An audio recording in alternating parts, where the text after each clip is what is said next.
Welcome to the Virtual Education Support Center's very first conference. My name is Amy Lynn. I'm the director of VESC, and I'm really happy to have this opportunity to share this conference with you today.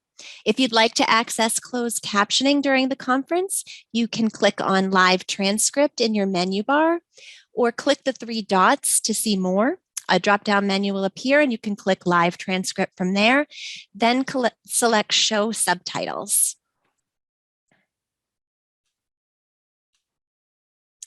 Let me tell you a little bit about our center. VESC was launched by the School of Education at North Central University in February 2021, and today is NCU's 25th birthday. We were founded in 1996 as an online university. NCU is a nonprofit organization with a strong culture built on ideals like social justice and academic excellence. VESC's mission is to increase educational equity by improving virtual teaching and learning. Since launching less than a year ago, VESC has produced and curated over 200 resources for virtual education stakeholders, from kindergarten through higher education. The VESC website is continually adding podcasts, blogs, webinars, and videos. Members of our committed work group recently published research on the experiences of online dissertation students during the pandemic and are continuing to conduct research in the field of online learning. This conference is aimed at three of today's most crucial elements for effective online teaching of students at any age: relationship building, social emotional learning, and trauma sensitivity. Here's a quick glimpse at our agenda. But before we get going, I want to begin our conference by thanking Dr. Ashley Babcock, NCU's Dean of Faculty in the School of Education. Dr. Babcock is beloved for her commitment to supporting faculty and students. To give you an idea of the kind of person she is, a little over a year ago, as the pandemic was raging and the sense of isolation was growing, Dr. Babcock did what she always does. She finds some way to bring people together. She brought the faculty together through a series of casual Zoom meetups. It was one of these informal chats that the idea of a virtual support center was born. Dr. Babcock has been instrumental in bringing the center to life, and she's here now managing the chat and will help to facilitate our Q&As. Dr. Babcock, would you like to say a few words? Now you're going to make me tear up. Thank you so much. I'm just so incredibly proud of where VESC has come in just a little over a year. And I'm really looking forward to hearing all of the presenters tonight. So thank you so much, Dr. Babcock. I'm really glad you're here. I always feel slightly more confident when Dr. Babcock is in the Zoom room. I also want to thank our engaging set of speakers and panelists, our hardworking VESC work group, and all of you for joining us. We have a lot to share with you, but we're also excited to hear from you. We ask that you stay muted while the speakers and panelists are presenting, but encourage you to post in the chat. During the two question and answer sessions, you're welcome to use the reaction button in your menu bar to raise your hand or post your question in the chat. If we're unable to respond to your question today, we welcome you to email vesc@ncu.edu. Now, I'm delighted to introduce to you our first two speakers, Dr. Linda Dale Bloomberg and Dr. Quincy Daniels. Dr. Bloomberg is NCU's Associate Director of Faculty and Support. She presents regularly at national and international conferences on topics related to qualitative research, online learning, and professional development for online pedagogy. She's the author and editor of numerous publications in these fields and recently published Designing and Delivering Effective Online Instruction: How to Engage Adult Learners, nominated 2021 Division of Distance Learning for the Association of Educational Communications and Technology. Dr. Daniels is an assistant professor at North Central University and a former major in the U.S. Army. He's also served as a special education teacher and K-12 principal. Dr. Daniels is a member of the National Universities Systems Council on Social Justice, Equity, Diversity, and Inclusion.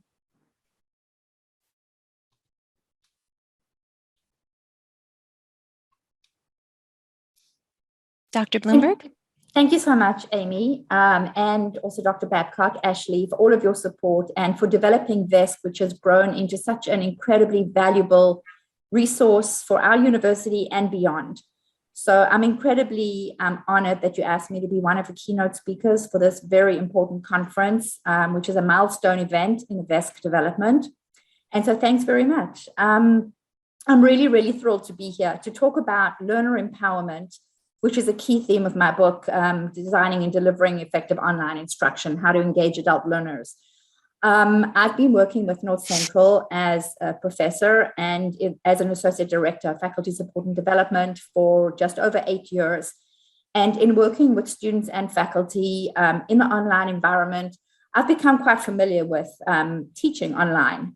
Along with that, I was an online learner myself, so I also have the experience as a learner. So using both those sides of the coin as a learner and as a teacher, I decided some years ago to write on this very topic of how to teach online and how to engage adult learners.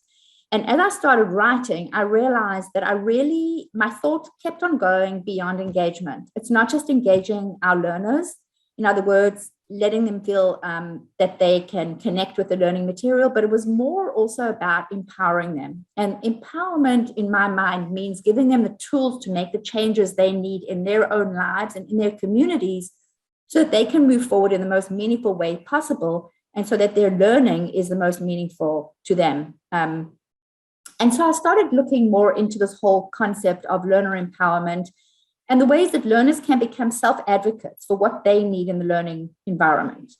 And by that, I really mean letting our learners choose for themselves what they want to study, what they want to learn, and present their learning in ways that are most meaningful to them.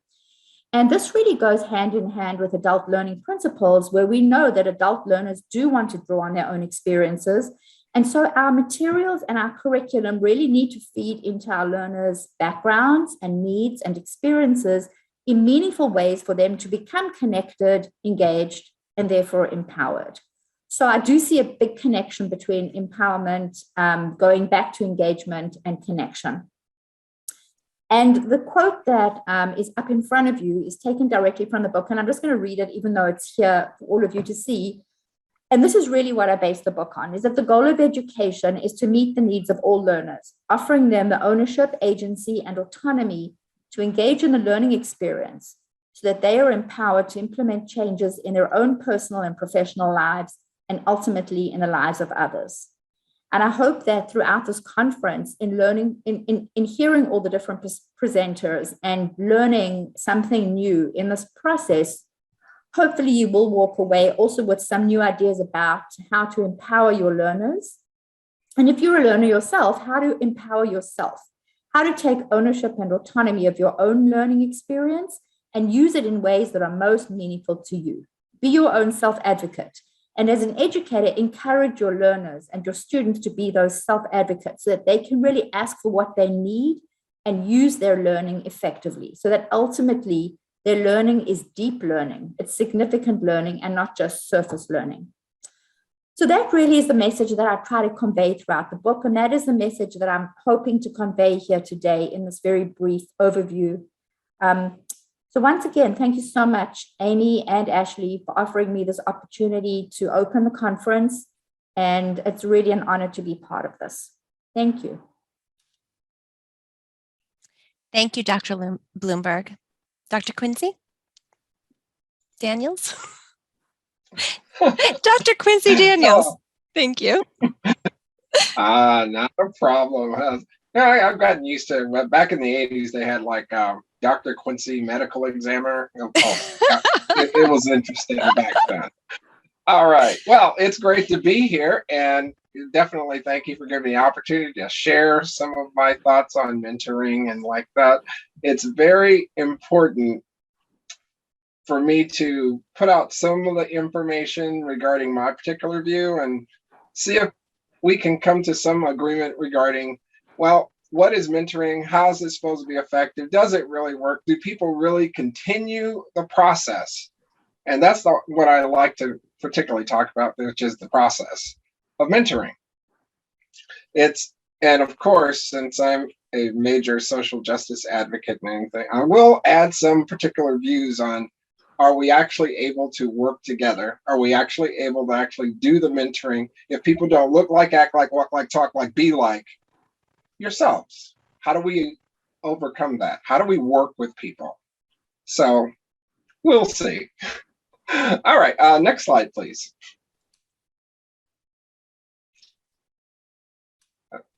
Let's see. Oops, sorry. Amy, next slide. Yep, No it's problem. sticking. It's just, there's a delay in my screen. Okay. All right. Well, when we start looking at it, some of the basic things regarding mentoring, you want to develop that professional relationship where you assist the mentee, and especially when you're talking about specific skills. That's what we're looking for. How do we build skills? How do we get the people to actually, we just say, these are the things that I've done, I would like to share with you, and you can take it or not take it. But the other portion is, how do we build a relationship? Because one of the things that tends to happen is that we like to work with people that look like we do. And that's one of the harsher realities of life, because can we manage to navigate a societal challenge that has been there for generations? And I really believe we can, but you somehow have to meet in the middle. You have to actually go into being a little bit uncomfortable, because that is the challenge right now. It's like, if I can't really care about your position, then what's going to be the hopeful gain of trying to have a good relationship and say, hi, we're going to continue this long after we're done? It's like, it's not just in the classroom. It's not just here, I submit, you right here, we're going up. Sometimes you have to go a little further, because I'm a firm believer of, until they know you care, they're not going to care. And I'll say it again, until they know you care, they're not going to care. And that's part of the relationship.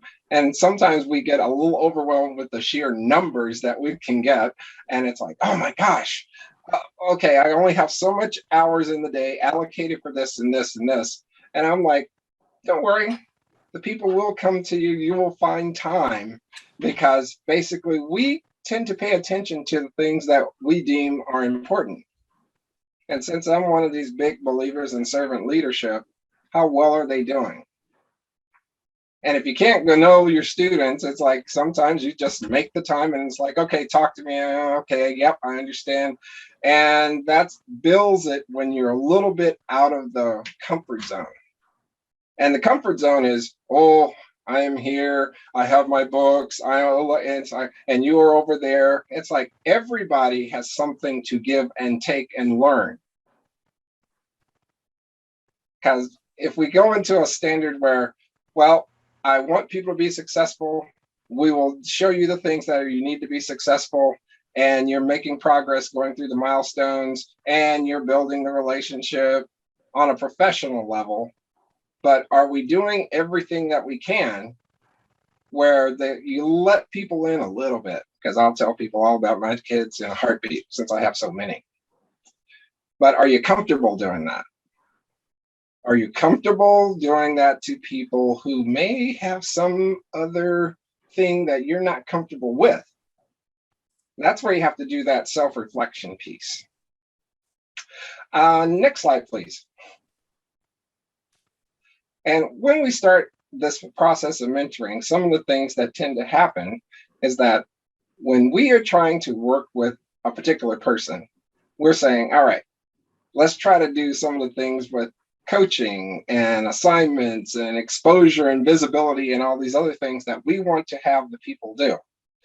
And because we're sharing of ourselves, it's like we are doing a mentoring task by saying, I did it this way, so if you follow some of the things that I do, you can be successful too. But how do you manage to do that if your experiences are a little different? One of the interesting points about how people see each other is that if you can, one, have a conversation, I always have my 6 a.m. conversation for anybody that wanted to talk, because I don't sleep. So you get to know people, and we used to say, you keep reaching out and you keep reaching out, and eventually someone's going to let you in the door a little bit. But that's that thing about what are you comfortable doing? There's all these things about competency and clarity of identity, which we're saying that when we have a term for mentoring, it's like until we start, at least from my perspective on academia, okay, you're getting close to the end. You're going to have to make a shift from being a student to being a colleague, which is really somewhat challenging for some people. And I always go, no, you're going to be a colleague. Get used to it. And the worst part, or the best part, of carrying the extra letters behind your name is that people are going to expect you to know. It's not oh, let me go find it right now. I'll be back to you in a minute. It's like you've had so many years, and how have you helped them understand to navigate and synthesize information that when it's supposed to be commensurate with the degree that they're receiving. And long after we have did the hooding and gone on to career, are they going to be able to come back and say, wow, you really helped me. I really wanted to do these things. I want to continue a professional relationship. I'm going to go, and it's like, do we want to publish?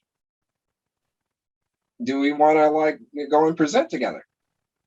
Are there things that you are willing to see your students go through with them? That is the scary part for somebody, because at many times somebody, I don't have enough time in the day. I have my own family. I have this, da, da, da, da. And it's like, you will find them or they will find you. It's just that, do you want to make the time for it? It's like, I might have 6, maybe 7. And there's certain things that happen about you're invested in their success. You're also take home the losses. And that's just part of it. It's like some of the harder decisions is that when you see things that all of a sudden people spin out because life happens, that's where you start going, okay, there's only so much you can do. And we'll talk about that too. Next slide, please. So the things that I understood with mentoring is that we want to get them to learn and do the things on their own, is where when you are no longer in the picture, it's still happening. That's the best part. And the other portion is, how do we actually get to that portion, that point in our relationship with people to grow them as a person? That takes a lot of getting outside our comfort zone, as I had said earlier. So next slide, please. You'll find there's a couple of characteristics that tend to happen. And if we're going to make progress, you have to kind of like, and this is, let's say we're already well after, oops, I think we went a little early. Whoops. Am I on the right one? I'm sorry. It double clicked. Oh, no problem. Just believe me, I talk enough. Some of the things that you can see right now is that you have to ask yourself these things. Like, do you really want to be a mentor? What does it mean for you to be a mentor? And the other part is, are you going to be able to separate yourself to where there's the professional line with it that doesn't cloud the relationship? Because literally, I've seen these things happen in terms of, we want the success, you're guiding, you're doing everything you can to get the person to the next level, and it doesn't quite do it. And then you're like, what's it going to take? And a lot of things that tend to happen is that we take it home. You see, a lot of students don't believe we take it home. We do. When we have the successes, that's great. But we also need to share in the talking that says, doggone it, because I'll give you a perfect example. It's like some students may, what I call spinning. It's like, I'm not getting up to where I need to be. I thought we were moving there. I said, it's not just me. You have to actually elevate where you want to be, and you have to synthesize better, and you have to be able to bring in your entire committee. And I'm like, if we're not doing it right, then 50% of that means that I need to make more time with you. The other part, you're going to have to do some ownership. So that's the other part about some people, I'm not comfortable sharing it like that, and that's okay too. But if you're going to do the things that are going to be an effective mentor, we got to share just a little bit so we can get them to understand that, yes, we're willing to meet them halfway. All right, let's see if we get the next slide. Sometimes it happens. All right, there we go. So initiation stage, cultivation stage, separation, redefining stage. All these things will happen over a period of time. But a lot of it is, and this is where I'll throw in a little more on the race side. Let's say you're a white instructor and you have like several African-American students, and the first thing that's going to happen is like, oh, I might be a little uncomfortable if I want to share. Will there be any resistance? And I always tell people, depending on the experiences that we have, we may have resistance already because of our experiences with other people. Now, that's the part where a lot of people is like, I didn't do it. And we're like, I understand that. But that doesn't mean that we're going to start off in a trusting relationship. That's something that we have to build together. And that's how you make it better for everybody that's you want to mentor. And then some people go, oh, geez, I just grade and I don't really need that. And it's like, it's okay. But if you're going to serve people, you want to get them to a different thought process. You want to get them to a higher level of learning. Then we have to improve and be able to talk to people that may not really, you think, understand what we're trying to say because we never had the same shared experiences. All right. So as you cultivate, and these are the things, it's like, what are the things you're willing to do with your students? It's like, oh my gosh. Can I go through and say, let's publish together? Can I go through and say, let's present together? Can I go through and say, if I'm traveling on so-and-so to go see family members and they're like maybe 50 miles away, hey, you want to sit down for a cup of coffee? Happens. Those are things that are important. And then I call it the wonderful separation stage, because at some point, we're no longer student teacher, we're on the colleague side. And then you just kind of do the thing of redefining what you want out of that professional relationship, which takes time. Because I've had versions of where students either, oh, wow, greatest thing since sliced bread. Oh, this is going to be great. And then there are students that's like, I'm graduating in spite of you. It's like, and that's okay too. The big point is that you really want to be there for them. I didn't say they necessarily had to like us. We just had to be respectful in how we want to say, I'm here to get you to a different level. All right, next slide. All right, so once you start figuring it out, and usually within, I'd say, first 2-3 weeks, it comes out real quick where some of the students' strengths are, as opposed to things that we already need to improve on. And this is that guidance thing. I love the model that we use, which is the one-to-one model.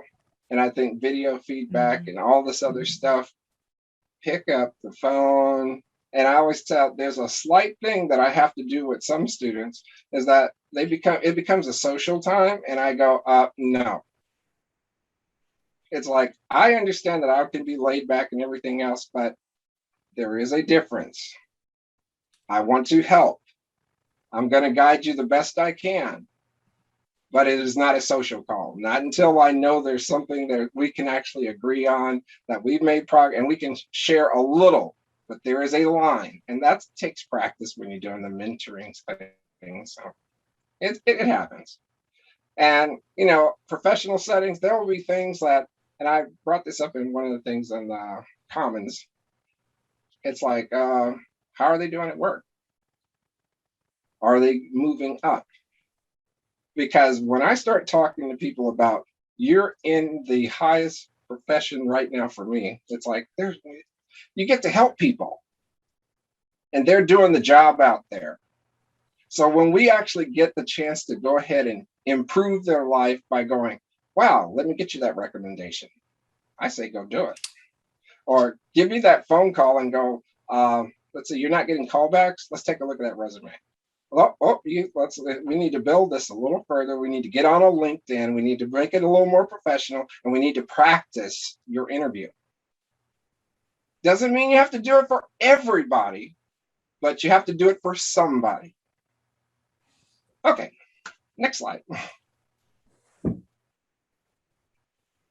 All right, so as they become more comfortable, and I always like this part, it's like I try to treat people as I see where they're going, and I try to build them up to go and understand that when people know that you're in a program, might as well go ahead and think of yourself as the leader. You're going to expose them to networking if you're already in there and things like that, and they will be networking. It's like, well, what do you think here? You know, I could be a part of this particular group here. I want your thoughts. And that kind of just seems natural. Helps build people.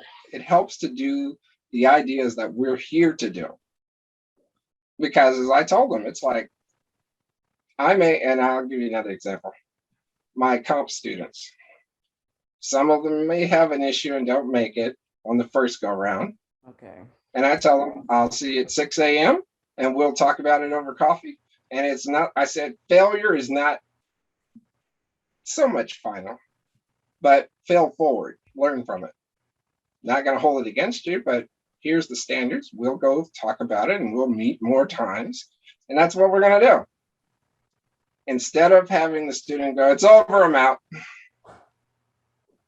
So that happens sometimes, but I want them to know that it's like, we are here to get you over across the stage, and that I will talk to you and we will go over the stuff and all the things that you didn't do that I wanted to see. And then usually they're successful after that. All right, so networking, satisfaction, rejuvenation, creativity, all these things that you're going to provide for them, you're thinking, oh, where am I going to get it from? You don't necessarily have to do it all at once. Even a single email going, how you doing today? Just checking on you, you know, things like that. All right, next slide. So the role model, yes, we would like to be the role model, but every now and then, I also let them know that I'm human and that if you take me off, we're going to have a come to Jesus meeting on the Zoom call.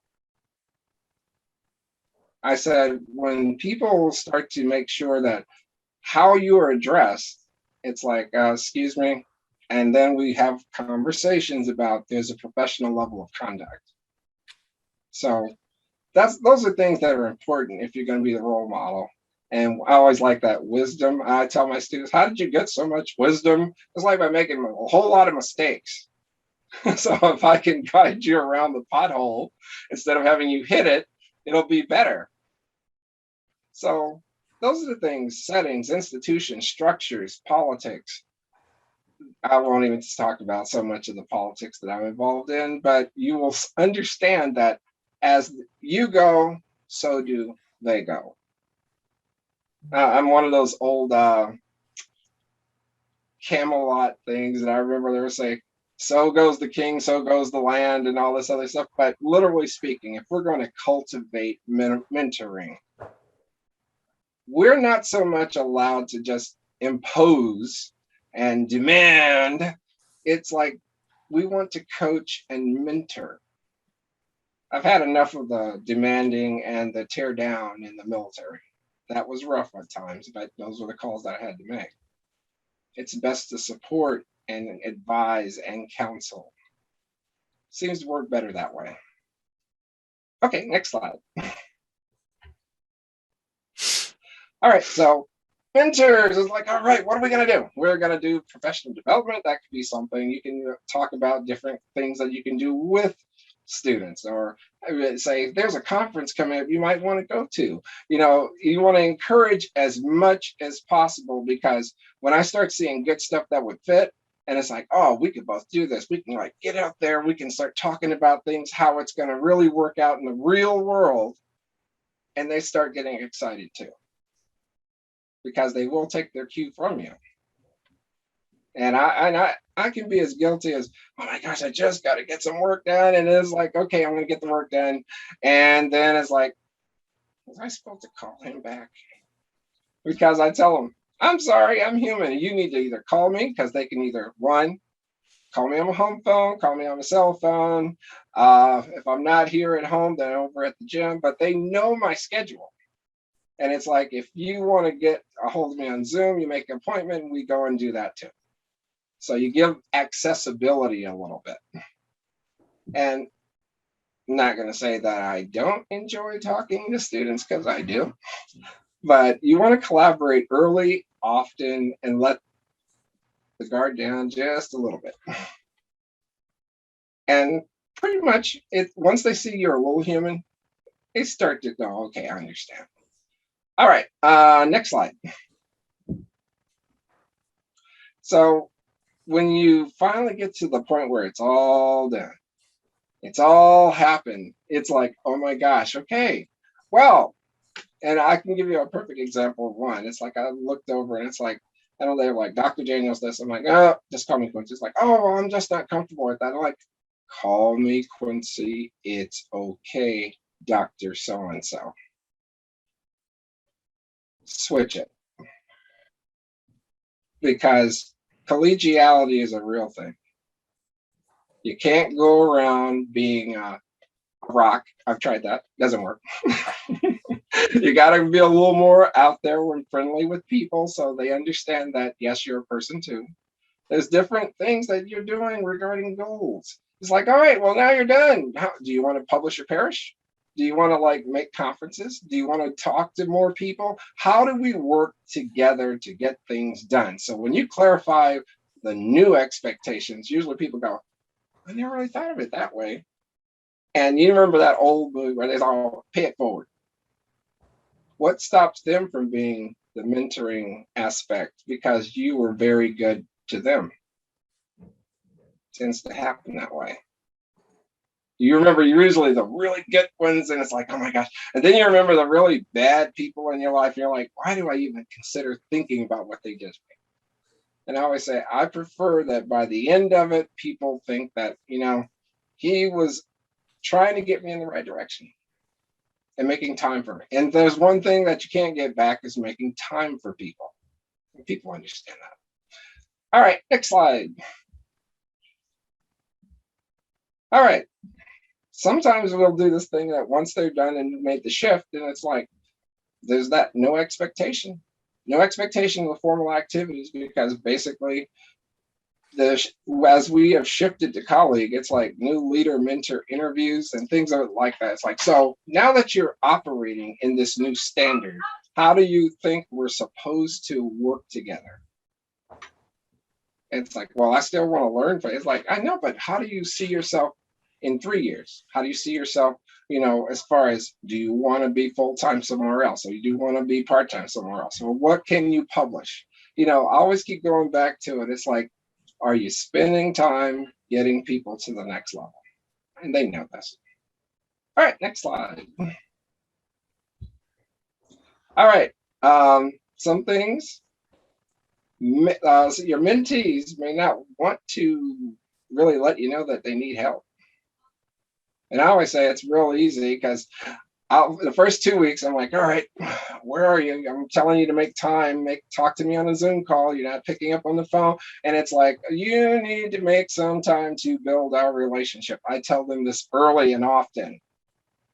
It's like, I am a little more hands-on, touchy-feely. Tell me something good. I want to know, you know, how the kids, you know, something like that. But you've got to actually get in there and talk. And staying in your zone of expertise experience, this is the part where it can be a little iffy. And I once again throw race in there. If you are not, how do I want to explain it? You have to recognize that we'll have our experiences, you'll have your experiences, and there may be differences, but you can still meet halfway. It's just that there's many of us that, and I am old enough, and I let people know, I've been on the back of the bus because I had to be. I didn't like it, and I wanted to know why. And the first thing that ends up happening is that people say, well, because you're Black, you need to be at the back of the bus. And I remember my mother, when I was 4 years old, telling me, it's like, one day we're not going to have to be on the back of the bus. Then what you going to do? Okay, all right. I do that storytelling thing. Anyway, Back to mentoring, extend your mentees' developmental network. And I always say that's a major, crucial point about all of this, is that when you are done, they will either think that you have helped them significantly and they're willing to go and mentor others because of the experiences they had with you, or they'll say, this was a really bad fit, so I'm not going to do this anymore. But it's always, once they've already crossed over to colleague, it's always their choice. All right. We have No way. Okay, but next one. All right. Thank you very much. I really appreciate the opportunity. Thank you so much, Dr. Daniels, and also Dr. Bloomberg for kicking off our conference. We're going to move on to our first panel. I'm thrilled to introduce our presenters to you, Jennifer Delap, a doctoral student specializing in special education, Stephen Jusu, a doctoral candidate in the curriculum and teaching specialization, who's currently preparing to defend his dissertation titled Investigating the Benefits of Intercultural Competency to the Learning Outcomes of Junior High Immigrant Students, and Dr. Carrie Gillingwater, professor and dissertation chair in NCU's School of Education. Unfortunately, Connie Graska, a doctoral student specializing in early childhood education, who was planned to speak tonight about transformative social emotional learning, is unable to make it due to her illness. We will be rescheduling a webinar, hopefully with Connie Graska soon. We'll hold our first question and answer session following the panelists' presentations.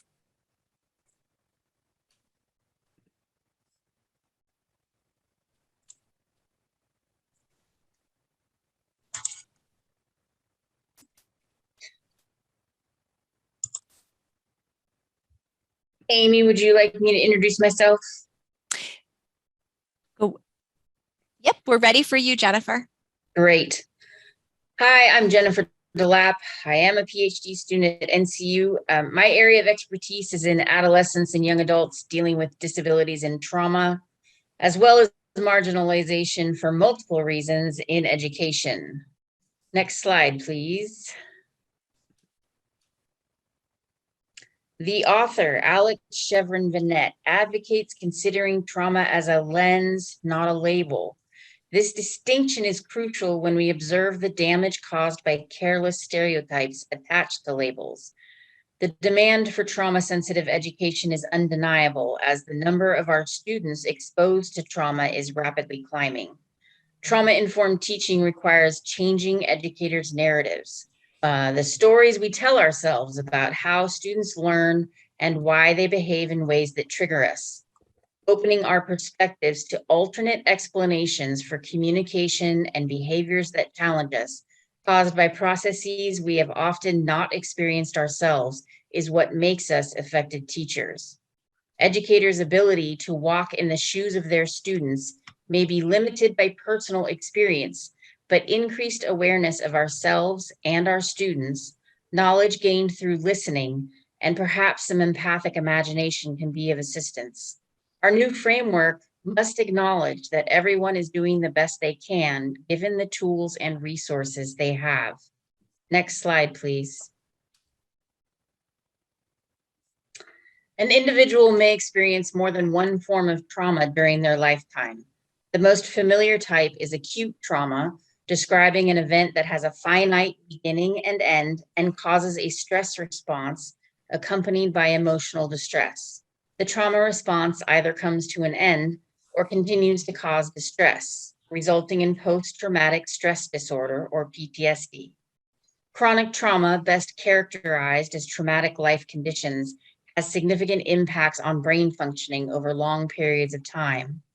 A third subgroup endorsed by experts is complex trauma, manifesting before the age of 18 and characterized as chronic, pervasive, interpersonal, multi-layered, and cumulative. Our knowledge about trauma responses is also expanding. The familiar fight or flight response has now broadened to include the freeze and shutdown responses. Trauma of any kind can have deleterious effects on neurological growth. Neuroscience has provided evidence for the theory that learning is relational or dependent on a child's interactions with their environment, chiefly their relationships with significant adults. Early childhood trauma, particularly with primary caregivers, significantly impacts neurological development. Future relationships and life conditions have the potential to mitigate and repair or compound the delays and deficits that occur during early life stages.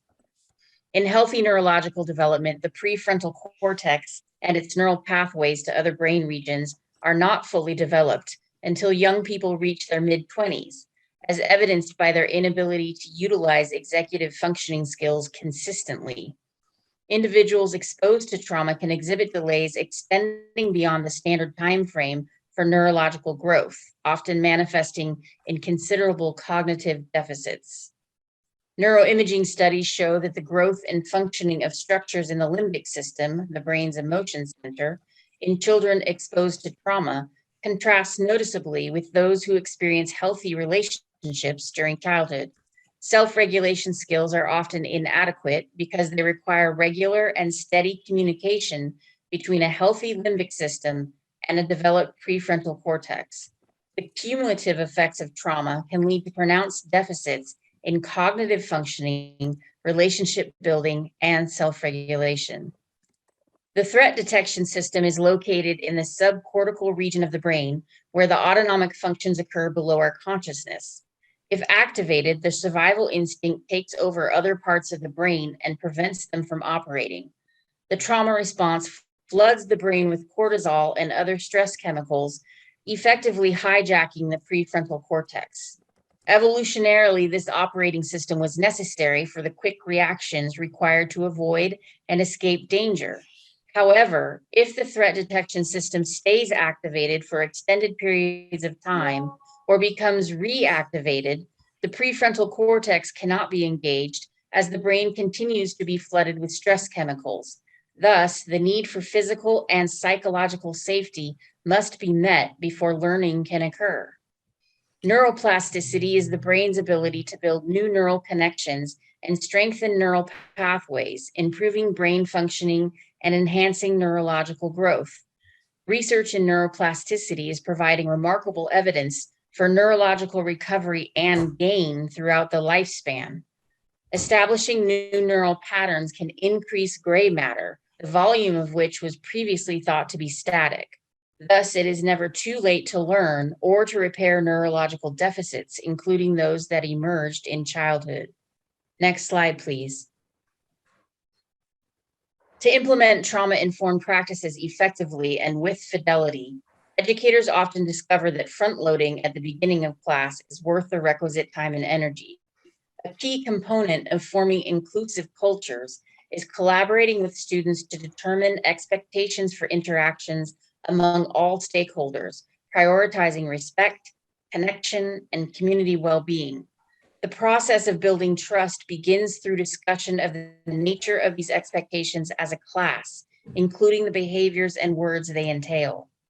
Educators can help students develop personal accountability and social responsibility by involving students in establishing consequences for failing to meet expectations that are centered on repairing harm caused to the student or to their relationships with others.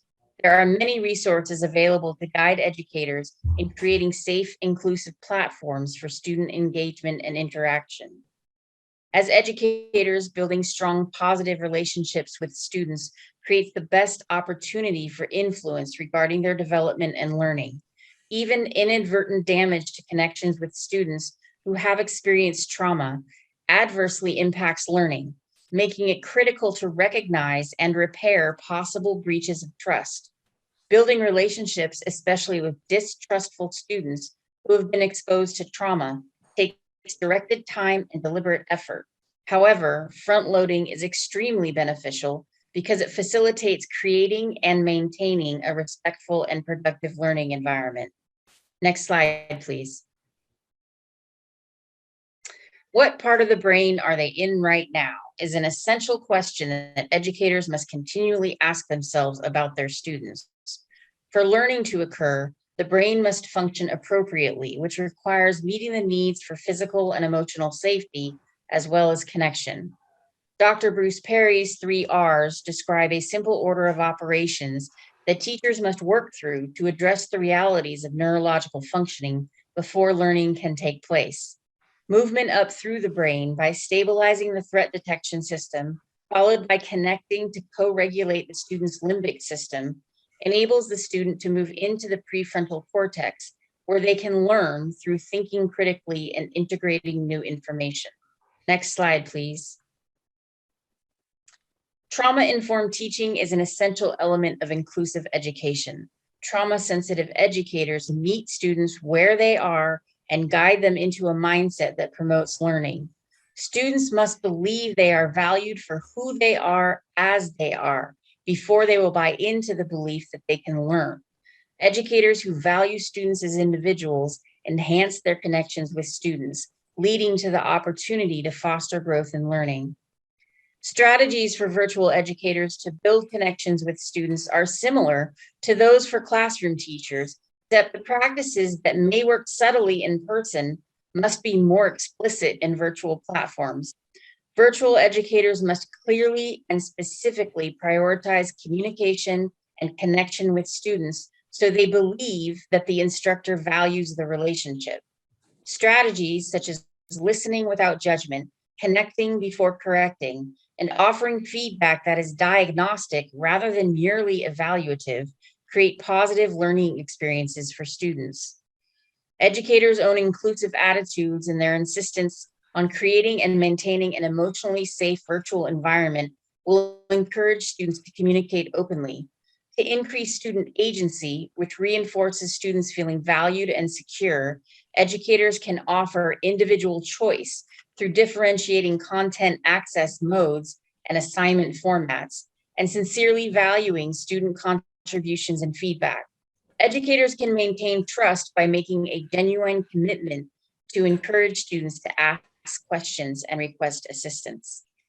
Many of our students have difficulty developing growth mindsets because they may have previously received numerous defeatist messages, often from educators.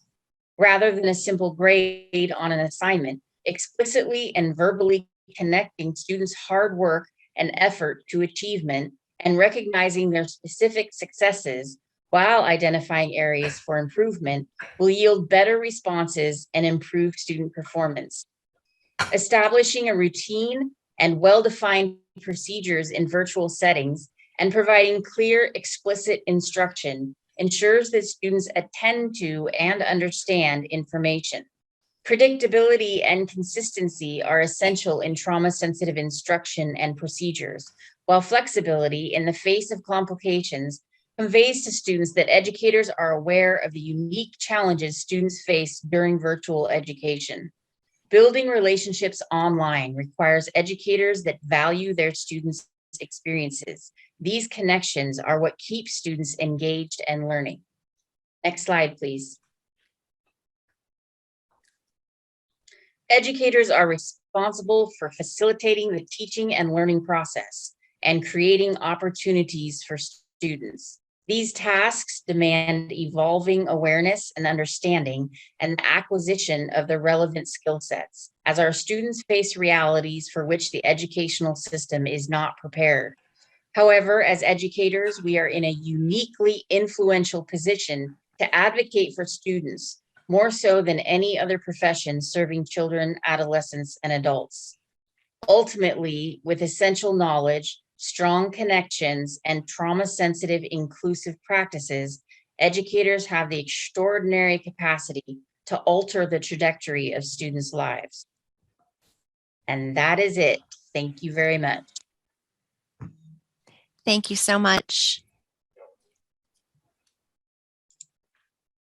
This is a list of comprehensive resources. I've been through a lot of them. They're very good, and the references.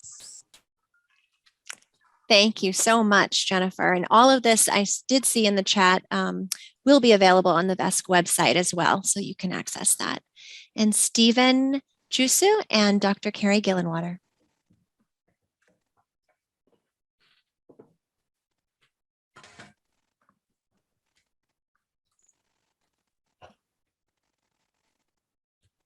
Stephen, you're muted.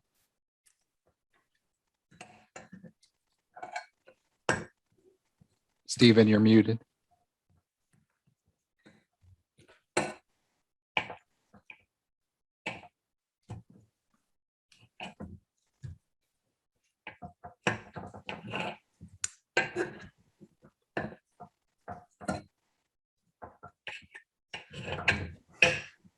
Stephen, I just sent you a request to unmute. That might help. All right, can you hear me? There we go. Yeah. We can. Yep, we Okay, can. good. All right, so I was introduced before, but I'll just quickly introduce myself. My name is Stephen Jusu. I am a doctoral candidate of the School of Education. Actually, Dr. Gillingwater is my chair. We will be presenting on responsive education culture in traditional and virtual classrooms. And I will start with the second slide.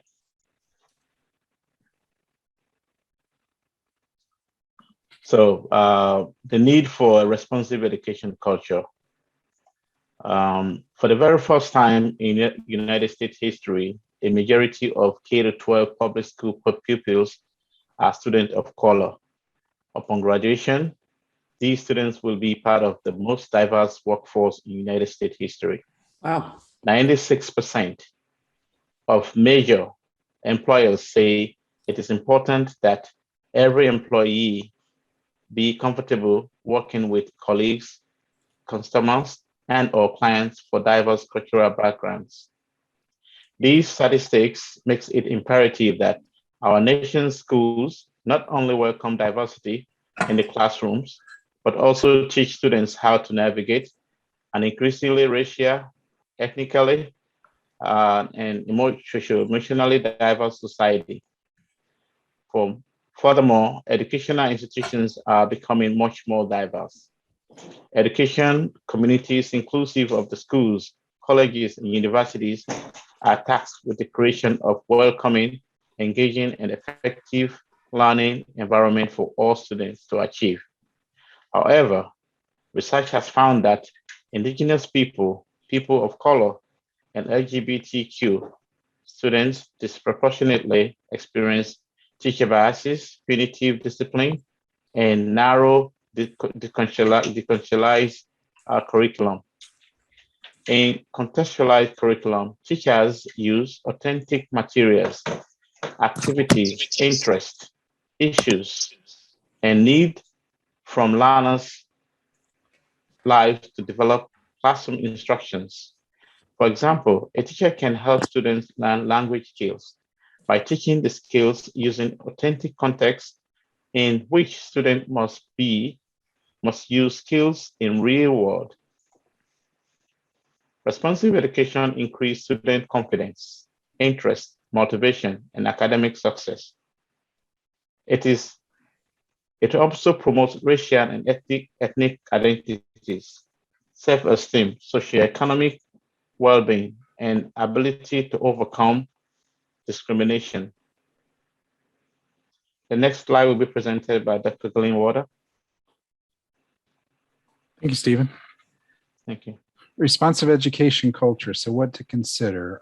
Culture denotes the ways of doing and communicating within a certain context. A culture is typically considered as regarding a group of people, particularly an ethnic group.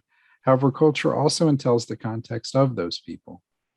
The Center for Association Leadership defines diversity as something encompassing a broader array of differences than demographic. It also includes age, physical abilities, skill sets, socioeconomic status, family status, lifestyle preferences, language, religious beliefs, and spiritual values. The context we will explore is that of education in the classroom and schools specifically. Responsive education culture is an approach that promotes student engagement, learning, and achievement by focusing on students' knowledge, cultural background, and experiences in the classroom. Students that experience a responsive education culture engage with academic content in ways that are personally meaningful, purposeful, diversely oriented, and that connect across lines of difference. So let's look at these different elements here. We've got symbols, religions of the area, such as praying, ideas such as praying and worship, holy items, holidays, clothing, greetings, typical rituals and activities are included in that. Language is language of the area, including dialects. Norms, or how food is prepared, for instance, so what people do in their free time, and how the system works. Values includes beliefs, principles, and important aspects of lifestyles. Example type of marriage, monogamous, polygamous, same sex, etc. What people eat also is tied to that values. Tools people use to eat and settings in which people eat are other examples. And there are artifacts as well. It can be types of government, leaders, sports teams, games, TV, popular music, trading partners, imports, exports, workforce, and main jobs are just a few examples under that. Next slide, please. Developing these tools to build a responsive education culture. Teachers use different tools and take different approaches in applying these tools within their classrooms. Some of these tools are simple as committing to knowing their students, building on student experiences, creating classroom and learning community, setting high academic standards and expectations, and the teacher themselves understanding their own cultural identities, and so on. There also exist many other tools for building responsive education culture. For example, developing a culturally relevant pedagogy by integrating multicultural literature into the lesson plan, and using culturally responsive teaching to promote discussions that activate students' experiences. Additionally, introducing culturally sustaining pedagogy by allowing, inviting, and encouraging students to not only use their cultural practices from home in school, but also to maintain them. And lastly, engaging with supporting institutions, including government institutions, to institute policy changes at the national level that drives equity within the educational system, including funding for cultural programs, initiatives, supports and targets each student, unique background, and guaranteeing that all students have equal access to high quality education. Next slide, please. So for a moment, we'll discuss the idea of maintaining a responsive educational culture virtually. So approaches used during in-person traditional classroom experiences can also apply to virtual classrooms through creative means. And here are a few ways. So activating students' prior knowledge. Students enter the classroom with diverse experiences, and teachers must encourage students to draw on their prior knowledge to contribute to classroom discussions. Making learning contextual. Tie lessons from the curriculum to students' social communities to make it more contextual and relevant. Encouraging students to leverage their cultural capital. Teachers must activate students' cultural experiences, remembering to draw examples from the minority student experiences. Reconsidering the classroom, taking note of the diversity in the virtual classroom, giving examples that apply to those who do not identify with the majority group. Using media authored by other races that cuts across your classroom diversity is one way to do that. Building relationships. Teachers must work to build relationships with their students to ensure they feel respected, valued, and seen for who they are. Leadership. It is important to note that leaders and authorities spearhead the need for a culturally responsive education to thrive in schools by providing the necessary tools, including curriculum, to support the teacher's effort. Numerous studies have also shown that critical self-reflection can help students manage anxiety and stress, develop realistic expectations concerning their new academic demands or changes in their social life, increase self-awareness, and renew passion and purpose. Leadership must also reflect upon the current needs of the school, virtually or traditionally, including reflection upon the demographics of their school or institution. Next slide, please.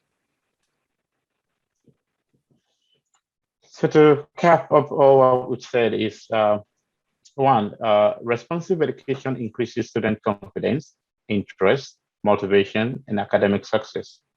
It also promotes racial and ethnic identities, self-esteem, socioeconomic well-being, and ability to overcome discrimination. The second point was that responsive education culture encompasses a broader array of differences than demographics. It also includes age, physical ability, skill sets, socioeconomic status, family status, lifestyle preferences, language, religion, belief, and spiritual values. And lastly, teachers use various tools to implement a responsive education culture, as was listed on the slide on slide 4 of our presentation. We can maintain responsive education culture in both traditional and virtual classrooms by activating students' prior knowledge, making learning contextual, encouraging students to leverage their cultural capitals, reconsidering your classroom, that is building relationships and leadership. Our next slide should be the reference that we, went through a lot of materials to get this little piece. But that will be it. Thank you for listening. Thank you. Thank you, Stephen and Dr. Gillenwater, and thank you to Jennifer Delap as well. We're going to begin our first Q&A. You can post in the chat or use the hand raising feature to be called on. And Dr. Babcock will be working with me to call on any questions. I thought I just saw a hand. Let me see.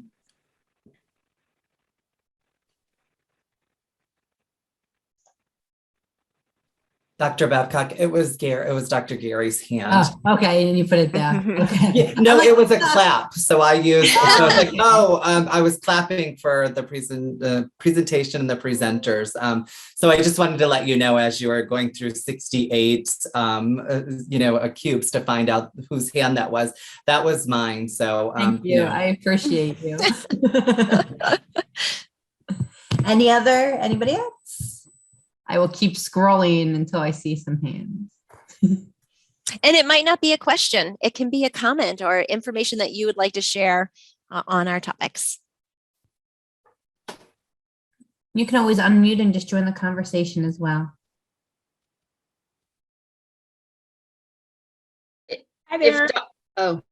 Go ahead. Hi, this is Jackie Lewis. I just wanted to say that each presentation was excellent, and it took a real clear take on different aspects of education and learning and what students need, especially in talking about students with physical limitations and seeing them not as a label. I think that's very important across the board at every level of education.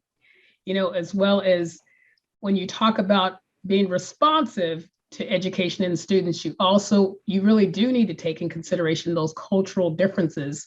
And, teachers need to be aware of those differences and accepting of those differences within students. So that was my comment. Thank you so much. I just wondered if Dr. Quincy Daniels would mind if I just added a little to his presentation, which I thoroughly appreciate. Go right ahead. Okay. Well, I did want to just comment on the fact that he brought up something that is actually really important in terms of teaching students, particularly teenagers, because that's a good time to reach them, how to navigate institutions that are not designed to serve their needs, to meet their needs, to be inclusive. Because many of them have developed survival behaviors that work in other contexts, but end up hurting them in these institutions. And so offering them other means of getting their needs met without losing their identity can sometimes be the difference between making it and not. Yes, with students with disabilities, especially those who've experienced trauma, academics plays a huge role. But without the ability to negotiate a system, and high school is mirrors in a great deal the systems they will run into after, secondary school. Those skills are really just so imperative. I spent a lot of my time in teaching high school special ed, working on those skills. building relationships so I could gain the trust of the students and say, you know, what you're doing outside school may work for you, but I've got some ideas about what might work better in this particular context. And just, you know, giving them options just to consider and to try, rather than making a judgment about whether their behaviors were good or bad or useful, or but just suggesting that in this particular context, there might be other ways to get their needs met. And then my final comment is really about those kids who seem to get kicked out of school the most often because their behaviors disturb teachers the most. Often the ones who are, I call them our fighters. I have a very, very strong belief and background knowledge that those fighters, if we can reach them and teach them and guide them to channel that survival instinct, that resilience that we think prevents them from functioning in our school systems, those are the kids who are going to change the world. If we can get to them and give them the skills they need and rebuild that trust that they've lost in the educational system by the time they hit high school, those are the kids who will change our world. And I just want to reiterate that for any educators who are listening. If you can find your way to building relationship and trust with those students, that is your key in. And that's just the point I wanted to make. So thank you very much. Oh, thank you for that. I know that probably, oh boy, you took me back to my K-12 teaching at the middle school, high school level. I was a emotional behavioral disturbance resource teacher. And I said, the only thing you really have to do, two things: follow directions, do the work. Anything else, we're going to have more than enough things to spend time with each other and build our relationship. And I got the parents on board to kind of go with the same idea of, if whatever time that they do not do work in school, I'll take that on the weekends. I think a lot of the things that we find that are important to kids is time that they want to do. So we just manufactured ways for them to be successful. And also, this is how you navigate. If you do not do one thing, you will be causing a result for the other thing. Cause and effect. So it was all right. So we have a few questions in chat now. So question for the first speaker, this is from Nina. With the changing K-12 education landscape, how do we empower parents who feel the need to move their child to online platforms, take ownership of and engage in the learning process when it's all new to them? Is that for me? Yes. Assuming Jennifer. I'm the first Yep. speaker. Okay. Yep. All right.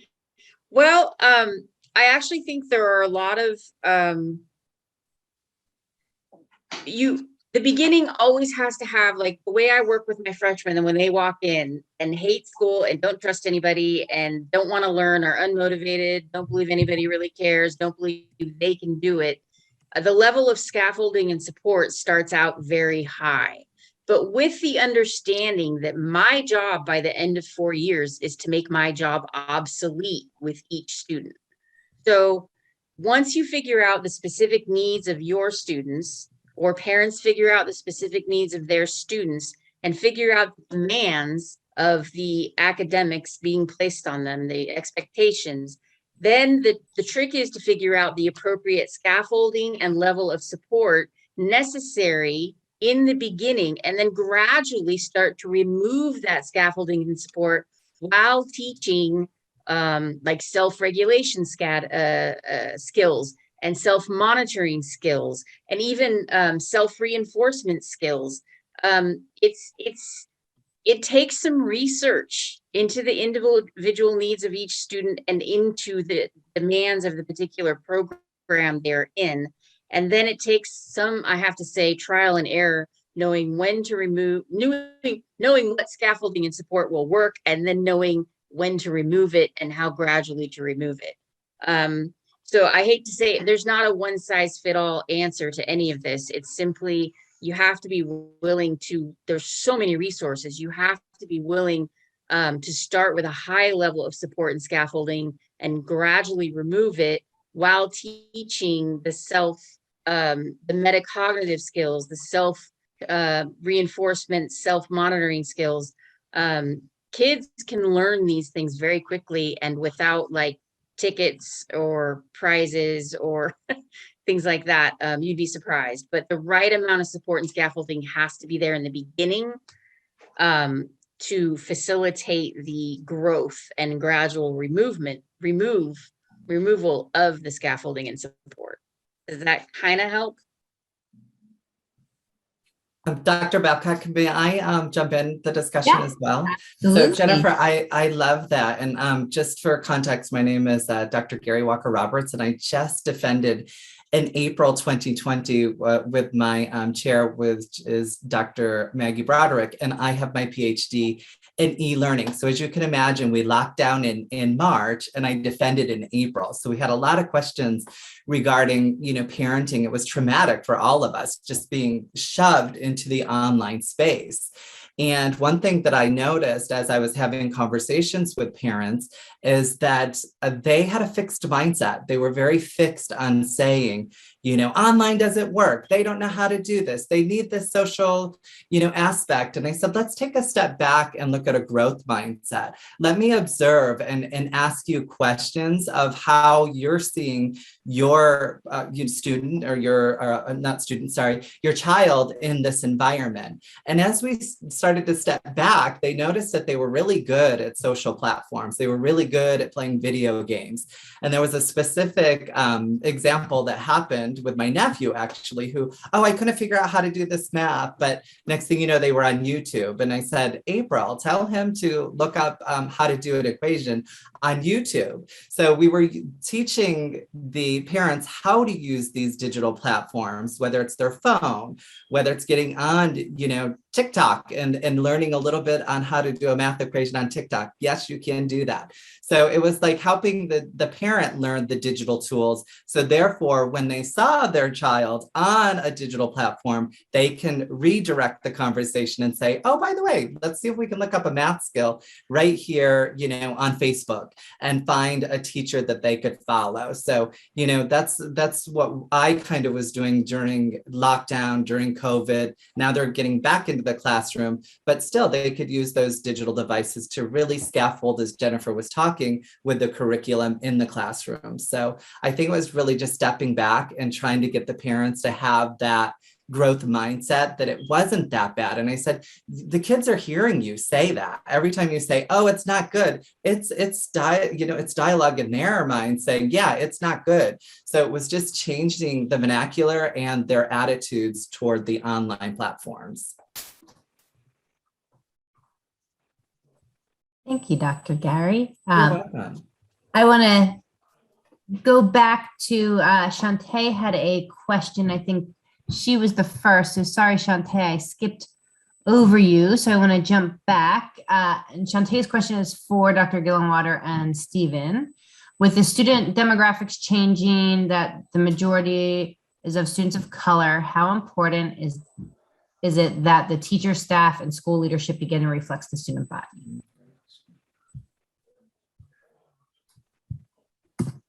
Well, I think Dr. Gillenwater, can I go first? Yes, that's fine, Stephen. Go ahead. Okay, cool. All right. So I think the changes in demographics in the communities, it could be work, it could be the normal communities. We see that people of color, there are changes in what we see. It's a mix of people. So in our classrooms also, we have different kinds of kids. There's diversity in the classrooms, as well as at work and in the communities. So it is but an important thing that we understand that fact. And if we want success for students and the community to thrive, we have to be able to teach kids in the classrooms that these changes, we can use these changes to help us work with one another. Diversity is something that really is, if we can use it the appropriate way, the better way, we can help students, and we can help the communities to work with one another, and there'll be progress in whatever it is that we plan to do. Yeah, Steve.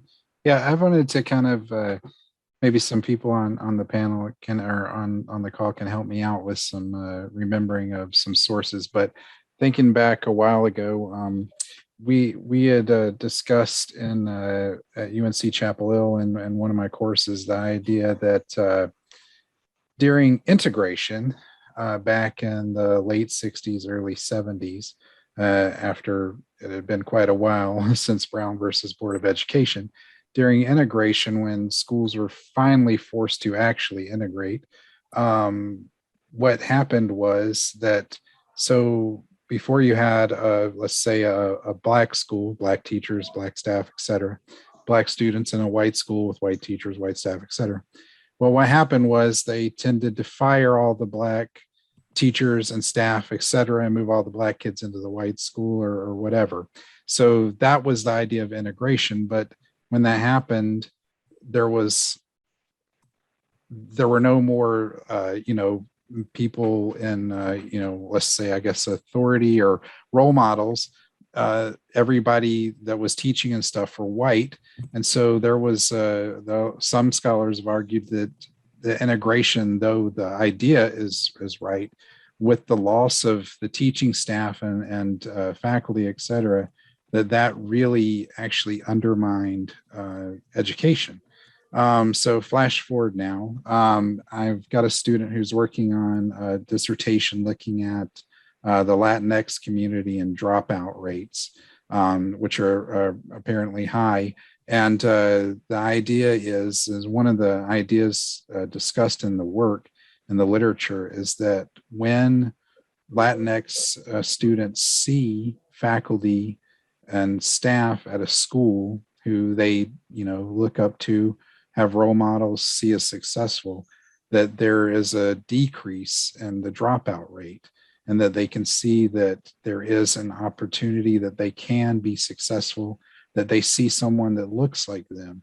So to answer your question, it's critical to have this. And it, because of what had transpired, you could easily say in a lot of ways maliciously in the late 60s and 70s to a degree, and then what kind of followed that also is an example of how it wasn't successful for students who didn't have anyone that they recognized or identified with. So now with this study that I'm reading from this student, we can see with the Latinx community that it is very important. But I would say that's important across the board. But maybe someone can add to that. But that's my answer. That's where I'm coming from. If you don't mind, I just participated in a forum with the UC system in California here.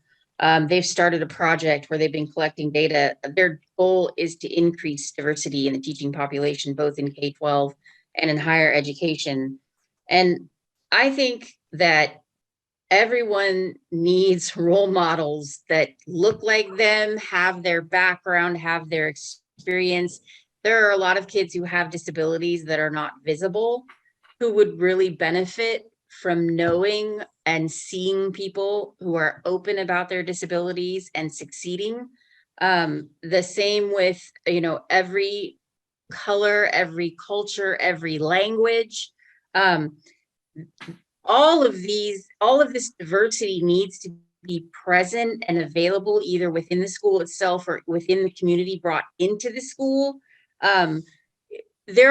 You can teach students who are not like you as long as your attitudes and your assumptions and your beliefs do not reflect a bias, and you're willing to learn from your students and listen and become aware of your biases and your assumptions that affect your behavior towards them. It takes a lot of courage, takes a lot of guts to look at yourself really hard and figure out, where your biases are and how to unlearn them, because we are pre-programmed that way evolutionarily. And I really think you've got to have both. You've got to have the representation and the diversity and everyone represented so that kids can see themselves succeeding. And then you've got to have teachers, from all walks of life who are able to overcome that evolutionary bias we have towards those who are different and learn how to not just tolerate, not just understand, but actually appreciate and celebrate the differences that are in front of us. Acknowledging that students' realities often aren't the realities we may have faced in our lives. So that's kind of my 2 cents, which you'll hear plenty of apparently. I appreciate it. Thank you. And then Christine had a question. I know Dr. Gerberman wanted to answer that, and she's in the audience. So are there schools or districts that have adopted some of the principles and ideas today? Go ahead, Dr. Gerberman. Yes, hi, thank you. Hi, I'm Jackie Gerberman, and first I wanted to say thank you to all of the presenters here today. I almost missed this, and I can't believe I almost missed this because this was such good information, so thank you to you all. I was a doctoral student in NCU until last Tuesday, 2 days ago, when I defended my dissertation, and my SME was the Dr. Linda Bloomberg. So I'm still riding that high, but for students, wherever you're at, keep going, because this high is so worth it. Like, it'll get to me eventually, but I just wanted to answer that question with Christine about, are there schools who are doing this currently? I can personally tell you, yes.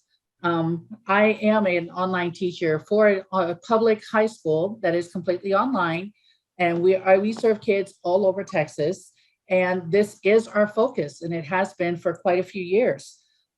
Recently, everything that was presented here today is true for us.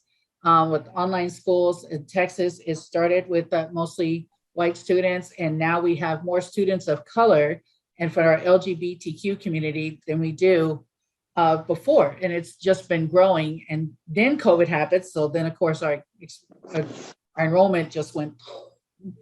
But the thing was, our faculty and staff did not match our numbers, especially when it came to cultural and other types of representation. So we started looking at ourselves and doing that personal unconscious bias that we all have in us. And I'll say personally, it was a challenge for me because I was like most of our teachers. We were like, oh, but we treat all kids equally. I don't have that because we don't even see our students half the time. So how could I be biased towards them? And we have to look inside ourselves. Everything that was mentioned, how we act when we're on camera with them, how we speak with them, even the wording of our emails.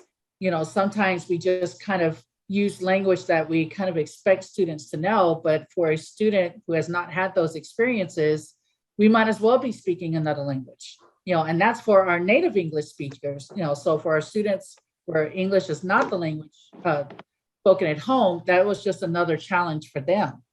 So we had to learn how to be open of it to ourselves, having that growth mindset, regardless of what we came from, because honestly, our backgrounds, no matter what we are, it doesn't matter because we all chose education. So we all kind of had that shared experience. But for our students, they're not all going to become teachers, and we have to be open to that, okay, so if they're not becoming teachers, they don't have our same experiences, so how do we find that window to connect with them? We do it through questions, and we've integrated that as part of our daily processes, especially when we get a new student for the first time. We try to make our first call more of a conversation than just a checklist of here's what you need to do. So simple questions: what's your family like? Do you have any pets? Do you have interests? What do you do when you're not in school? And I'm not really I'm kind of in the middle. I have over 200 students just in my own classes alone. I cannot memorize 200 kids worth of family life. So if you ever meet one of my kids, please don't tell them this, but I keep a secret spreadsheet on the side and with my students' names, and I'm writing notes, but later I'm updating that spreadsheet. So when I call that student again, I'm like, oh yes, Johnny, that's the one with the dog who is sick. So when I call Johnny again, I'm like, hey, by the way, how's your dog doing?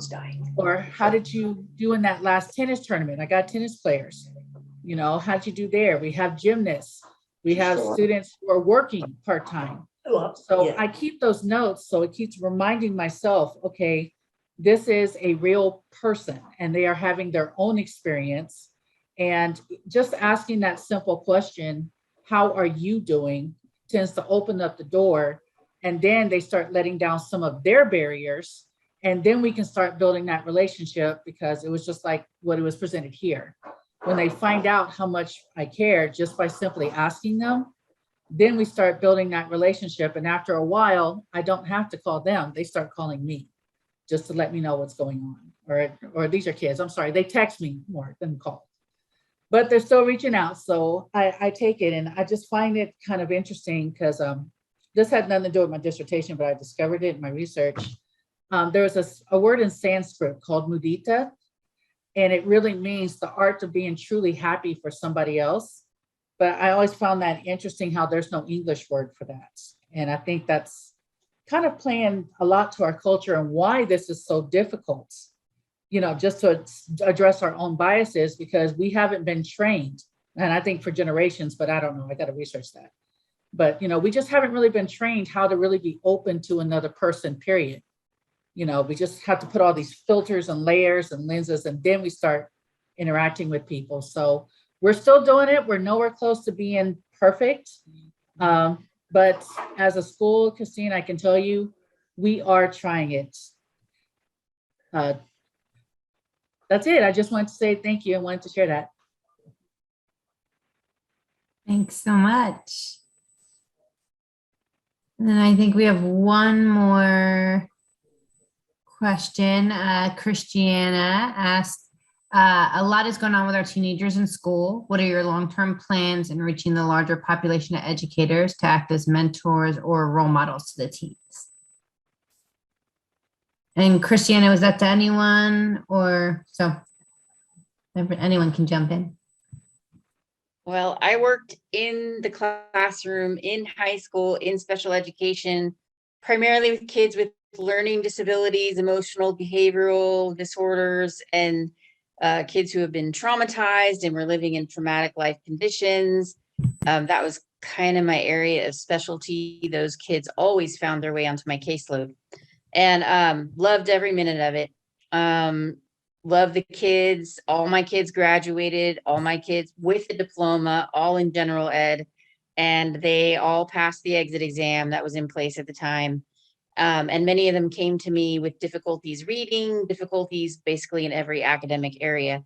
But their primary issue that needed to be solved was not academics. It had to do with their belief in themselves and being able to regulate their systems enough when they came into the classroom that they could get into a state of mind where they could learn. And that connection, that building that trust and repairing the damage that had been done up through the age of 14, so that I could then work on growth and promote resilience and rebuild their belief in themselves and their ability to learn. There were a lot of things that went along with the academics that I couldn't have taught the academics without.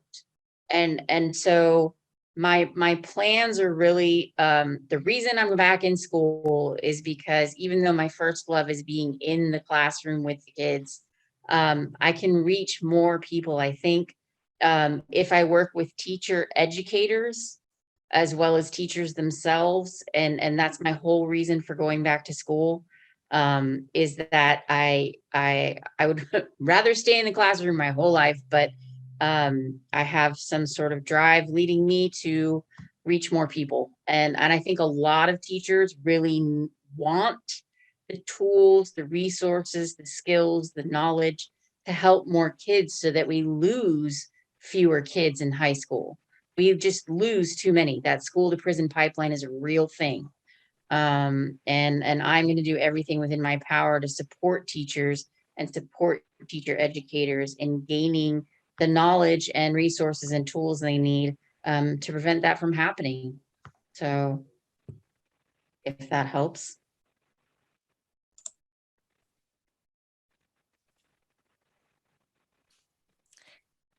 Thank you so much for that wonderful discussion. If there are other questions in the chat that were missed, please don't hesitate to email me at.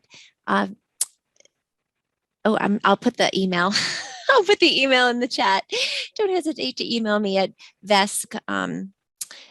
And let's take 15 minutes, and we'll see you back at 7:45. We have 4 fabulous speakers that are coming up in the second half of our conference. Thanks, Thanks, everybody. See you soon. Welcome back, everyone. Welcome back to our agenda. I really appreciated the conversation that we were having. It never seems long enough. Always feels like once we get started, we need more time to talk with each other and learn from each other. So I really appreciate those of you who are willing to speak and share your questions and offer questions for us to have dialogue about. It's just so appreciated. And I'm looking forward to talking more in different situations about so many of the things that we were just discussing. I'm excited to introduce our next 2 speakers to you, Dr. Broderick and Dr. Imenshu. Dr. Broderick has taught in K-12 and higher education settings. She's published numerous articles and chapters and presents at conferences regularly. A special quality of Dr. Broderick's is her commitment to collaboration with alumni. For this presentation, she's joined by her former student, Dr. Imenshu. Dr. Imenshu is an outstanding NCU alumnus. She's a published author and business owner of the Kuman Math and Reading Center of San Antonio, where, just like many of you, she quickly transitioned students during the pandemic from on-site instruction to online learning.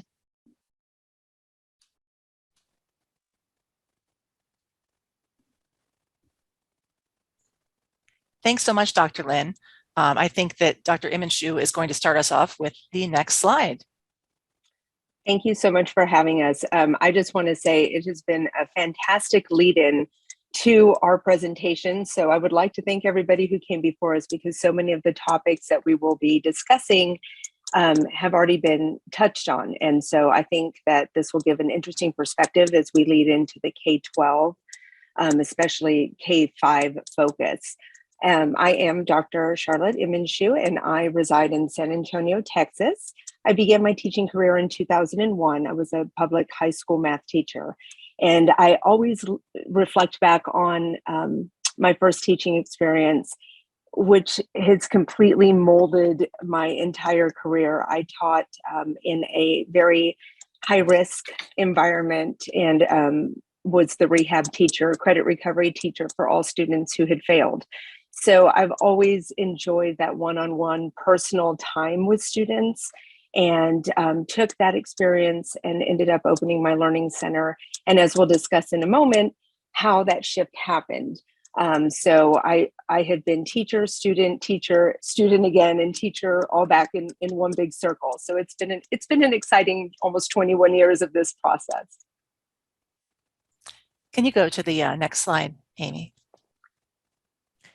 I can. Just give me one moment because my screen just froze. Oh, so sorry. No worries. There's always some kind of technical. There has to be, always. That's how it goes. There we are. So there's Charlotte, my student, my wonderful student, Charlotte, Dr. Charlotte. And here I am too. And it really is always my honor to work with all of my students. I am an associate professor here in the NCU School of Education. And I also have an additional role that's sort of another half of my role. In addition to working with students, I do a lot of work in curriculum and assessment. So behind the scenes, like if something breaks in a course, or if a course is being written, or if there's some kind of thing happening that you maybe don't realize is happening back there, that might be me. But my real joy is things like working with Charlotte, and I was Charlotte's chair. And it really has been amazing. And we'll talk about this also, to think about doctoral students and how they learn, and sort of the nurturing that goes on there. So we're both really happy to present with you today. Next slide. So we're going to be talking a lot about just human beings today, okay? We are human beings, children are human beings, adult learners are human beings. And I've been teaching online for quite some time. Before I was at NCU, I was an adjunct at many different places, beginning in about 2009. And if you kind of think back to what that looked like back then, it was sort of cookie cutter. It was sort of, always very similar modality, discussion board, Dropbox, and so that was sort of, well, really convenient. It's very, very convenient, right? Really nice for adult learners who are very busy and things like that, right?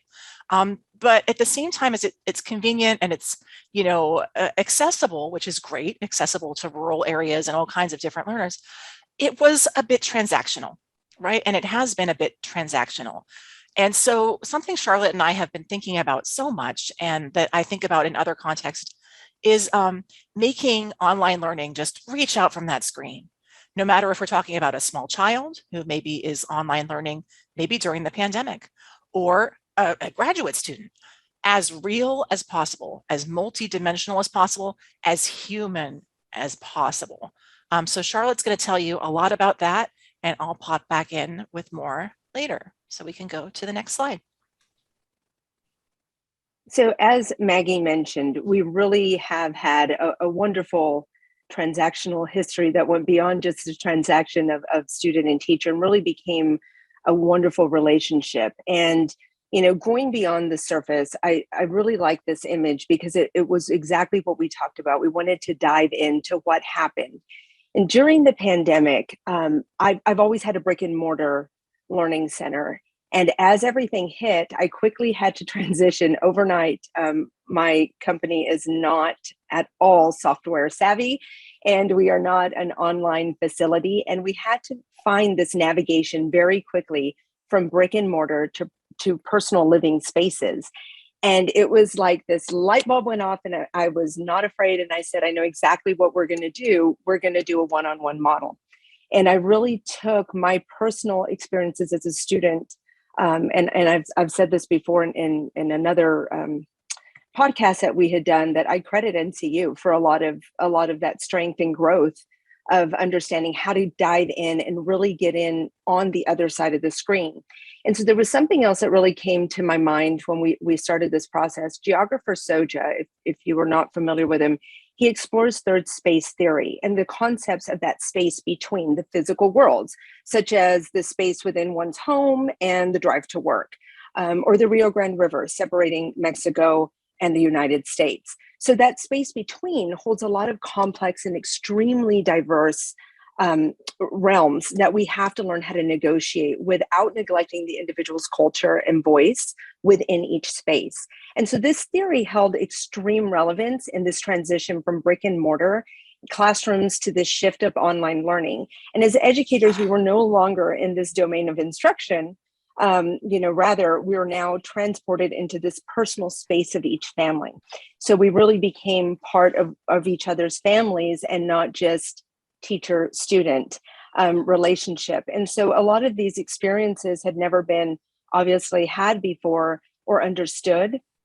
And when that happened, for the teachers to bring these students back into their classroom, this virtual world, and I speak specifically from the brick and mortar to an online perspective, how are we going to make that happen? How would all of these navigational skills that are needed and largely unknown by most, especially younger students, to successfully learn, but more importantly, how can we feel confident and comfortable with this new environment and the transition?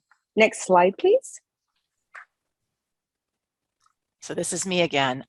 So Charlotte mentioned her K-12 background, and really a lot there in what she has done. And I also have a K-12 background. I taught mostly in the 1990s, but also continuing to dabble in K-12 in different ways before coming into higher education. And I know that a lot of you folks here today are involved in higher ed. We have a lot of faculty members, we have students from NCU, maybe we also have many people from K-12 or maybe even early childhood education here as well. And so again, the whole idea is that when we're talking about what Charlotte's going to explain in the next few slides, we are talking about every human being, from that 3-year-old in an early childhood center through the K through 12. Picture, my daughter's in 5th grade. Picture a 5th grade classroom. Picture maybe a high school physics classroom. Picture whatever context you may be thinking of.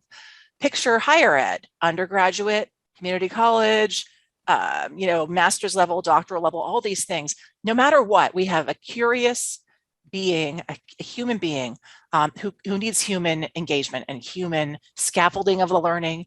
And it cannot just be this transactional online, sort of sterile environment. It needs to reach through that screen. But it's going to be different. It will look really different developmentally for that 5th grader, like my daughter, versus this doctoral student, right? So it will translate into a different practice and different types of ways of presenting material and different content. But at the core, again, human being, human experience, engagement, teacher-student engagement, whether it's a professor like me working with Charlotte and nurturing the doctoral experience through a dissertation, or my daughter in 5th grade who is, now in person, was online last year, being nurtured through 5th grade math class or something like this. So we're going to talk about our specific experience with our book chapter on the next slide. So the chapter that we ended up writing together was so much fun. I had a blast doing it. And we titled this Crystallizing Moments, the Teacher-Student Interaction and Engagement in Online Primary Grades Education. And we were very specific about that because I was analyzing some of my notes, and I called Maggie one day and I said, I have an idea. And I said, I've been working with these students and we had this big transition, and I have an idea that I think would make for an interesting story. And that's how this case study came about. And so our chapter really took that close look at the teacher-student relationship, and very specifically, a small glimpse of what could happen if we tried to mirror those practices and continued them online, meaning that the educators used an approach of personal and creative and spontaneous learning moments and just let them manifest and develop in between the screen. And so we're all looking at each other and we can all see everybody's different environments. Even today, we all see the different things, whether we have a background or we're, in our comfortable spaces or in our offices, wherever we are. How do we get across that screen and how do we engage one another? And so we focused on this whole idea of crystallizing moments, which Gardner speaks about as they happen anytime. You cannot plan them. Sometimes people refer to them as aha moments, and other times they're referred to as oh my gosh moments, because whether we want it to happen or not, we try to be at our best and on point every single moment, while we're teaching students. It's going to happen where a student has that feeling and just ingrains that into their long-term memory. This whole idea of crystallizing these moments to give them unique experiences that are positive more often than negative. How do we do that for children? And especially with this particular student, Oliver, as a 1st grader, I wanted to make sure that I wasn't neglecting his need for learning and his need for wanting more. And so we started doing projects online together, and the teaching wasn't sterile. It was very dynamic. And, this case study developed very organically where I watched him and, I let him lead the instruction tone theme of every lesson. I had a lesson and a curriculum that we were going to follow, but as we started working together, instead of being the more knowledgeable other, I really turned into the zone of proximal development, which was very new in this kind of environment for me. But we discussed this conversation, of how we make these things happen. But every time he asked me for more information, it was like on the spot, we had to, transition and shift. And our relationship built more and more. And we ended up naming each other our breakfast buddies because we would meet first thing in the morning. So he would wake up to get online with me before he went to school every morning. And we would study for about an hour before he went to online school. And even as he transitioned back to in person, that continued. So this development that we're going to keep talking about, and if you'll go to the next slide, it'll lead completely into this. Thank you so much. The crystallizing moments and this conscious realization. And, you know, I say that it's a conscious realization because we know they're happening by the questions that they ask, or those times that we think maybe we were not being vulnerable enough. And that was something that I became very cognizant of. I had to make myself a vulnerable student before I could be an effective teacher.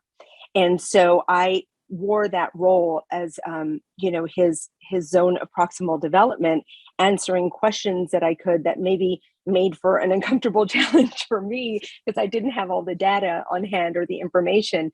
But during this time, I did a tremendous amount of reflection, and I wrote notes post session, during the sessions. If he came up with something, I'd write them down, and I would go through this meta writing process that really aided in that deeper connection. Those student bios that were mentioned earlier, something I've practiced my entire career.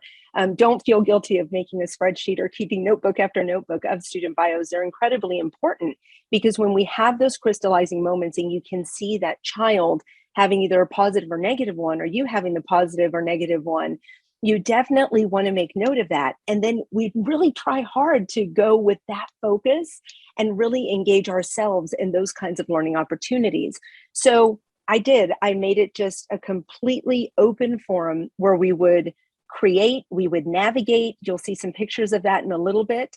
And we really just created more room for that personal and academic growth in these experiences. Next slide, please. And so we round this out with the teacher-student relationship. And I love this picture because it really embodies the idea of being there in a space together. And what happens when we're not in a physical space together? How can we make this happen? Especially with the first-time online student who had zero tech skills. He was never, ever, ever online. That was just not something that existed in his world. And then we have the other side of that teacher-student relationship when you're meeting your students for the first time online. You know, for many of the professors like Dr. Broderick, the first time we met in person, and I met Dr. Gary and several others, was at the graduation. It was so nice to see everybody in human, but we had these wonderful relationships and rapport that we had developed as teacher-student, and then this involvement, even in my case, you know, as now colleague. You know, so Maggie and I just really had this whole growth process over the last year and a half, 2 years. And I took those experiences and I reminded myself that as an educator, I really needed to be creative with how I went about meeting with my students, and especially Oliver, and how I assigned like little online icebreakers, you know, for little projects that we were going to do, how we shared activities in time. I would let him lead me and tell me what he wanted me to do. And then I would act as his partner on this side of the screen, building and creating in real time. So he was really able to see my vulnerable moments and grow with me and through me. And I'm terrible at Legos. And every time we were building with Legos, he would even offer me little tips and tell me, oh, Miss Charlotte, if you just get this little tool, you can do this, and don't worry, you'll get it, you know, don't give up. And so he became, you know, a really just encouraging partner in this, and allowed me to push that envelope more and more. And, you know, I shared this with Maggie the other day when we started learning together in person about a month and a half ago again, when he started coming back into the center. He stopped and he hesitated when he saw me. He got very excited and he stopped for a second, and until I told him, I said, it's okay, you can hug me, because he was like, he didn't know what to do. We used to give each other high fives on the screen, and, you know, we would cheer each other on. And we did all of those personal relationship and rapport builders on the screen. And it was very interesting to watch him hesitate a little bit. He didn't know if it was kosher, if you will, to do that again in person. So the most important thing that I really want, you know, people to think about from this experience was that without a strong rapport, the true potential of the student and the teacher may probably not be recognized. And so taking those risks is just critical. Next slide, please. So this transitional point that we speak about between the online and traditional classroom possibilities, this last year and a half really gave us an opportunity to test those limits, having interactive online classrooms and then trying to recreate those when we went back to brick and mortar. And this case study led to several others. I'm actively doing several other ones because it wasn't just with this one student. I was able to take these experiences and then convert them to the next and the next. And when you're dealing with hundreds of students online, you want to make sure that you're crystallizing as many moments as you can for those positive experiences so that no matter where they go and what they do, they have the absolute confidence in their skills and abilities to communicate, to take those risks academically and personally and have those growths, and to really break those barriers and boundaries that a screen can create and be a little bit intimidating. But once you realize it's like we're just smiling at each other across the screen, it gives more of an everyday in-person feel to it. And, drawing from those students and being active with them and valuing their participation is very near and dear to my heart. And so in our chapter, we discuss a variety of activities, and I really encourage y'all, if you get a chance, of how we diversified this and how we made, these voices heard online again, and engaged little Oliver for this chapter. And, just the sense of freedom and creating lessons, we wish existed online. I recently read that curriculum exists in a book, yes, but it doesn't truly exist until it has been put into motion and into action, and until those experiences have occurred. And if all you're going to do is read from papers and be afraid to do the messy learning is very messy. Get messy online. It's fine. You can do art. It doesn't matter. It's not your home. You don't have to clean it. But, if we have that chance to do that and show, teachers, like, by pushing that boundary just a little bit, you get so much more reward. And I think as teachers too, that felt very limited in that, it really opened up possibilities, for several of my girlfriends too, that we chatted, and I was like, try this in your classroom, see if this works. So, we're constantly reminded that we can learn together. We can definitely fail together, but we will always improve together. Next slide. So I have the sort of final takeaway points for you, and then Charlotte has a very cool sort of collage to share after this, which I will give you a little teaser. It's really cool. So thinking about practice, what Charlotte said about the curriculum really speaks volumes. I mean, of course it's important. Of course we have standards. Of course we have outcomes. Of course we have objectives. Of course we have content. Of course we have methodology. I mean, these are important things. And we have a toolkit and all these things.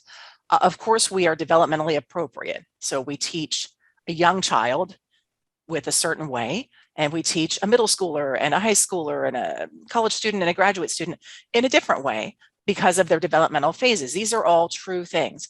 But again, just hammering home that same point that I've made on every slide is human being. That is a human being across that screen, with feelings, with a brain that wants to be engaged, with the need to talk about things and to actually have that normal human interaction, just like when a caregiver, a mother or father, parent, whatever the case may be, is teaching a young child, very basic things in the world, and they're in that relationship. It's the nurturing. Okay. So we really want you to take that home, that while of course all these standards and all these, curricular things on paper are absolutely crucial, don't forget that human element and consider what that looks like in your context. So when I think about Charlotte and Dr. Gary, shout out to Dr. Gary and many of my other, like all of my other students, it's all about that relationship, and then everything happens within that. So just think of that as sort of the, the big circle. The big picture is the relationship, and everything else is inside of that. So when I think about nurturing a doctoral student through the journey of, dissertation is really, really difficult. That Charlotte and Gary will tell you is not a piece of cake. And I know all of you others who are here and those of you who just finished, again, congrats. You know how hard it is. And so having that person there as that sort of, the big picture, that relationship, that is the only way you're going to get through it. You need that mentoring, and it's a lot like what Dr. Daniels had said about the mentoring. So no matter what we have, a doctoral student, a 5-year-old, whatever the case may be, don't forget that important point. And we can look at now the beautiful, beautiful collage slide for Charlotte. So I pulled different images than we presented in the book for a reason. So in case y'all do read the chapter, you'll see lots of other ones and very specific to Oliver. But on this particular page, we put together a little collage. And I mean, in all of them, you can see I'm usually laughing as I'm screenshotting these things because we have so much fun. And, sometimes I have a couple of kids, we talked about like, being able to express ourselves and have those freedoms. They like to change their names to all different kinds of things.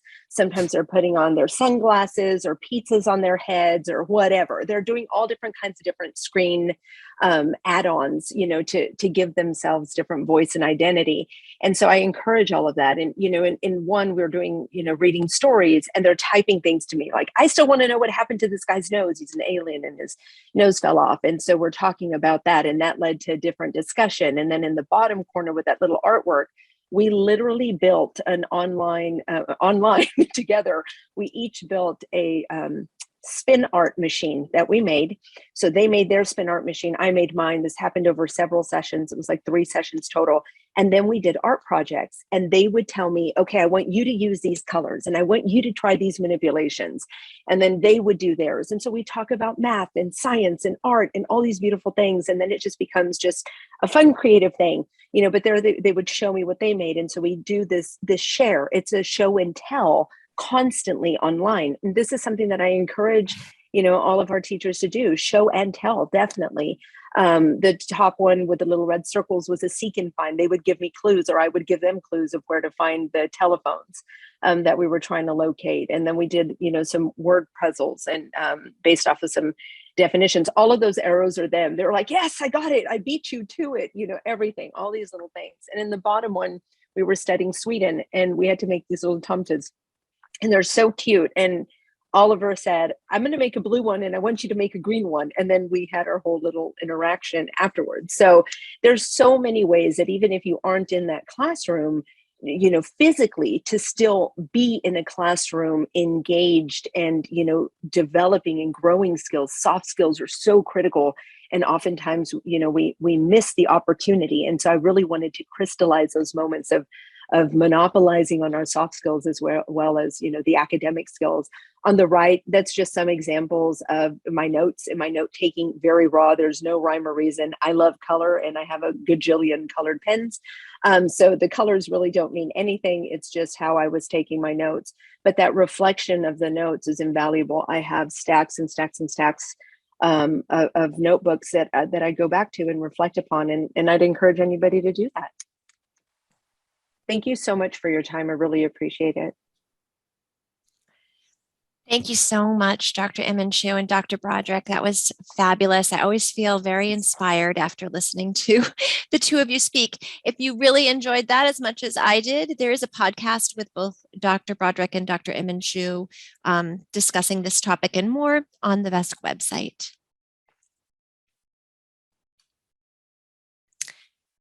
It's time for our second panel and our last conference session.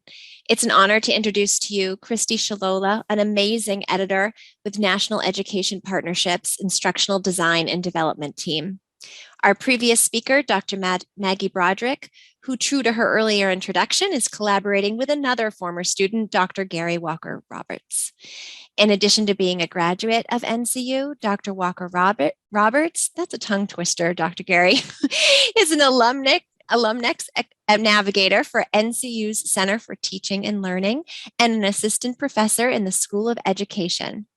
After the panelists present, we'll facilitate another question and answer and discussion.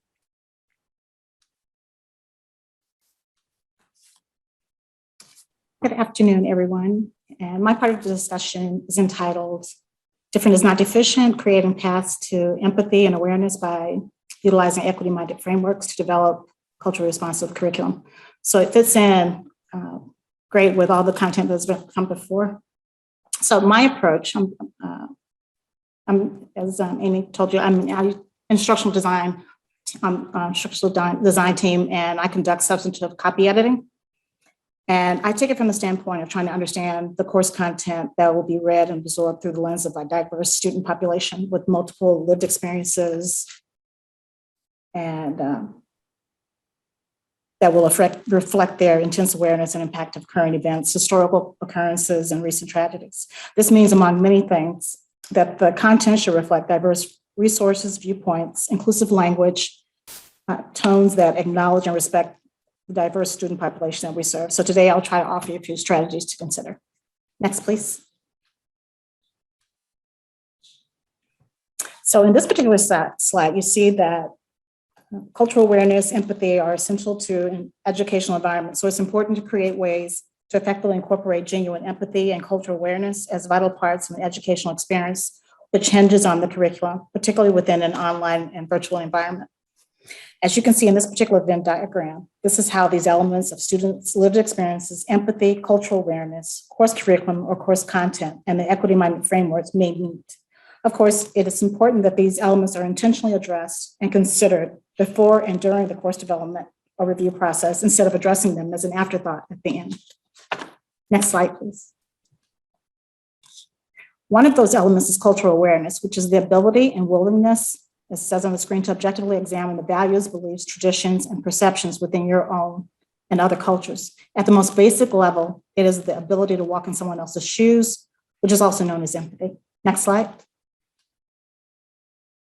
So what's the difference between empathy and tolerance? Empathy, as I just mentioned, is the ability to step into the shoes of another person, aiming to understand their feelings and perspectives, and to use that understanding to guide our actions. While tolerance is a willingness to deal with someone or something in particular that exhibits a different opinion. Next slide.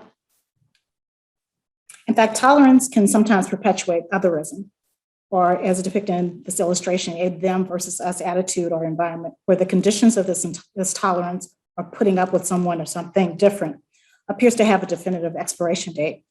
Otherism is simply the conscious and willful separation between groups of people based on characteristics. So to get past the them versus us of otherism, must work to infuse empathy, but it must be more than just a response. To ensure its deep impact, there must be a relationship of trust, one that informs students that they are important to their instructors. According to Dr. Goyak in the January 2021 faculty focus, it is the realization that our course is more than mere content. Rather, it is a platform on which to model life skills that are woefully lacking in our society: empathy, pity, concern, and grace. Empathy is not just a desire to help, it is a response of action. So what does this responsive action look like? How do we incorporate empathy, cultural awareness into the course content of our online virtual classroom environments? Next slide, please. This slide features examples of equity-minded frameworks that emphasize the importance of addressing cultural awareness while insisting that barriers to equity be dismantled. On the left, it shows equity meets design. It is a practice that merges the consciousness of racial equity work with the methodology of design thinking. In fact, the founder, Christine Ortiz, emphasizes that the emphasis should be to design for the most affected and marginalized by letting their voices and experiences lead and acknowledging the barriers to engagement as critical for equity-minded approaches within a system. Targeted universalism is a framework that works to repair social cleavages, not just distribution. This framework focuses on the way particular groups and people traditionally excluded from decision-making must be included in the processes of designing, implementing, and leading targeted universalism. Examples include the Americans with Disability Act and inclusive college admission policies. Next slide, please. In this particular slide, and the next one that follows, I'll offer examples of my editing process. So this is the original. In this particular example, original content is written in a dismissive manner, does not acknowledge students' lived experiences that include the realities of horrific deaths of many people of color at the hands of law enforcement. Next slide. In this revised version, I try to make it more balanced and more culturally responsive, empathetic, and realistic. Next slide, please.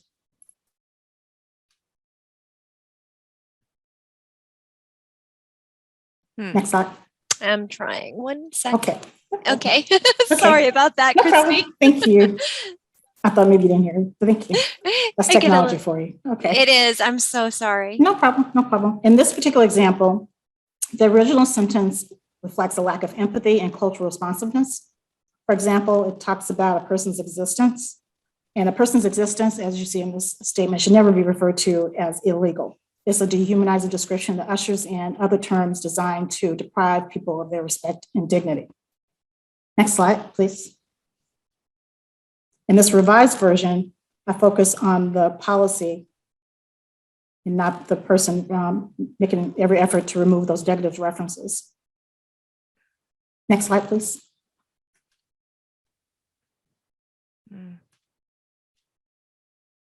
So what can emerge from all of this information that I just shared with you? It can start by introducing something like a diversity, equity, and inclusion checklist. And the purpose of this checklist is to ensure subject matter experts and anybody touching the course involved in the development of revision process. It recognizes the importance of addressing and incorporating diversity, equity, and inclusion at the early phase of the course development process. So regardless of the subject matter, whether it's healthcare, technology, psychology, business, there's a vital need to address diversity, equity, and inclusion in a manner that is respectful to all students by identifying and emphasizing issues that are contemporary, poignant, and relevant. Although this is not an exhaustive list, it reminds us that course content should not be developed within a vacuum without the consideration or recognition of other events that have occurred or will occur to your students and be reflected in the course content. Next slide, please. And finally, I would like to share with you the powerful quote that kind of sums up all the content that I've just provided to you from Dr. Martin Luther King, and it's from his excerpt from the Birmingham jail speech or letter that he wrote in 1963. We are caught in an inescapable network of mutuality, tied in a single garment of destiny. Whatever affects one directly affects all indirectly. And now if you can click on that quote, there's a video that plays.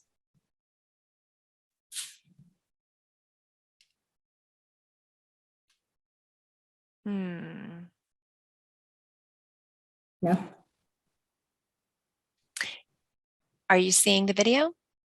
No, I'm No. not seeing it. There it goes. Okay. I hear it. I hear it.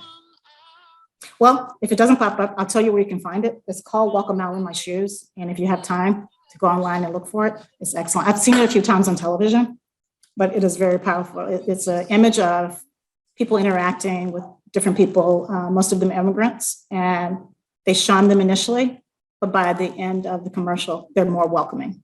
So the thought is, once you have an opportunity to take the time to walk in somebody else's shoes without being judgmental, without coming across with your own set of biases, take a minute to think about what you would do in their circumstances, and different people escaping their homelands for different reasons.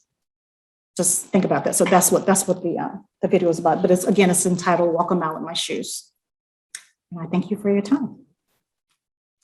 Thank you, Christy. I'm sorry the video didn't play. I know we tested it. But this also, again, will be available on the VESC website. Thank you. Hi, good evening, everyone. And my name is Dr. Gary Walker Roberts, and I go by them, their, and they pronouns. So I just wanted to introduce myself. But I'd like to take a moment first and say thank you so much, Dr. Amy, for having me and Dr. Broderick present. And I really can see how this VESC presentation was all put together. We really went, certainly macro level, and then we brought it down to the micro level. And I think it's just been fantastic.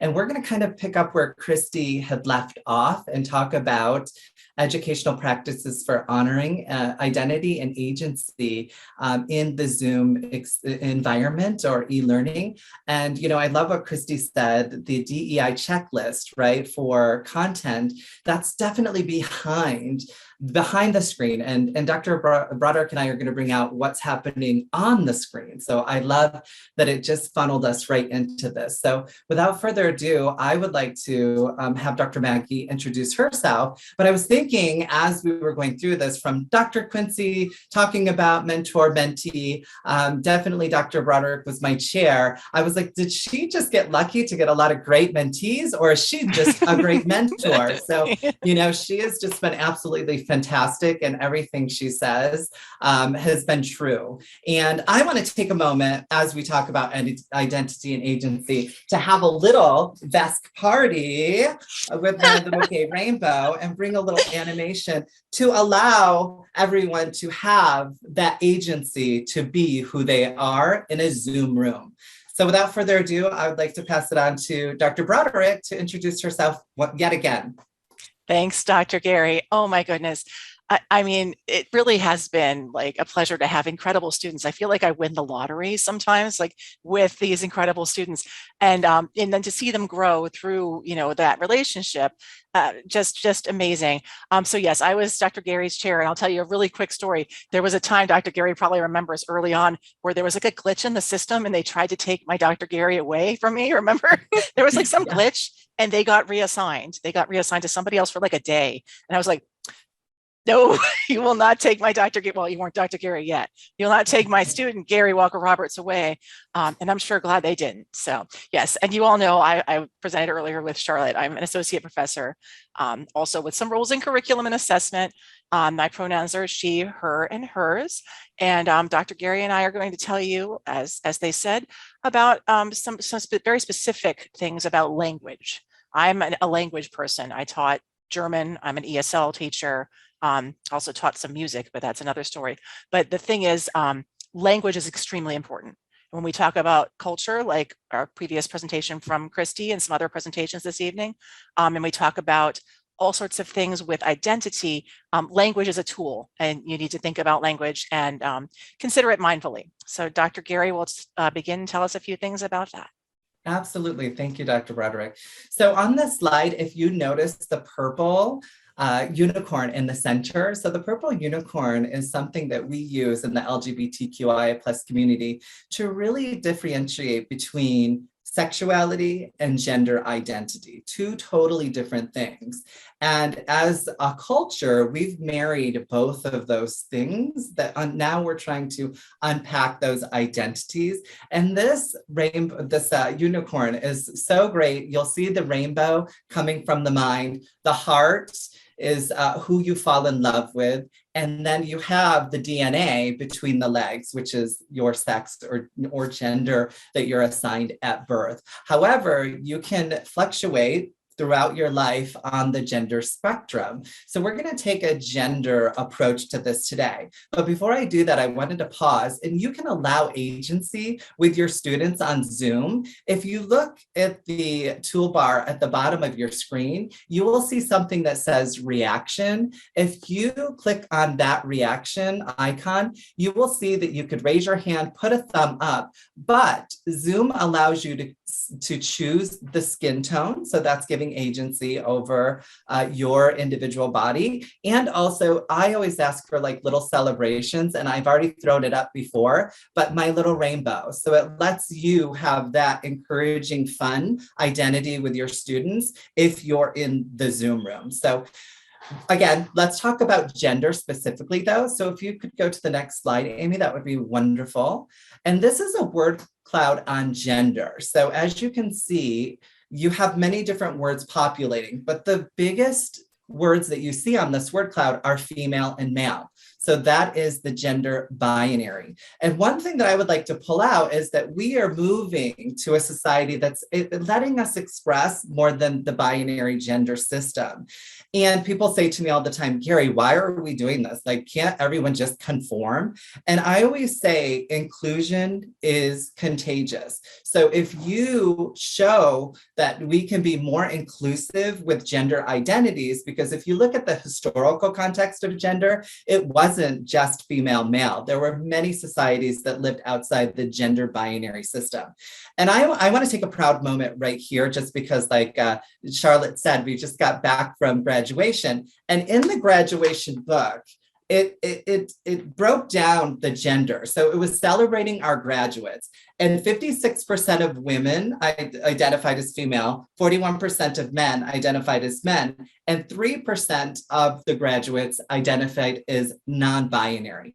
I think that is some great futuristic movement that we were able to identify as outside of the binary, and then North Central University celebrated their graduates with that binary, non-binary structure. So I think that's great. And why we have to keep doing these presentations is because female, male are so big that we don't understand what is outside of the binary. So if we could click to the next slide, we will see the gender pronouns that we can have our students or ask them, right, and give them agency of what are the gender pronouns. You have she, her, you have he, him, ze, their, and they, them. If you do not know, please use they, them, but take the assumption out of it. So I just said, if you don't know, well, don't assume somebody's gender. And one thing that we are loving is that APA has now mandated us to be very inclusive with gender.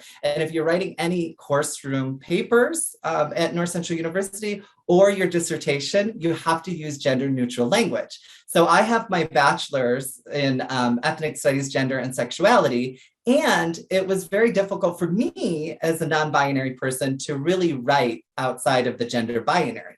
So it is a skill, and we're teaching students all of the time how to use that skill and apply that skill at North Central University. But don't make the assumption because gender expression is different than what gender identity is. So the only way that you can tell somebody's gender identity is if they have agency to express it themselves. And if you could see in the Zoom squares next to our picture, you see some of us have they, them, she, her, him, he. Those are just expressions verbally or textually to let you know what they are. And then you saw Dr. Maggie and myself express verbally when we introduced ourselves with our gender pronoun.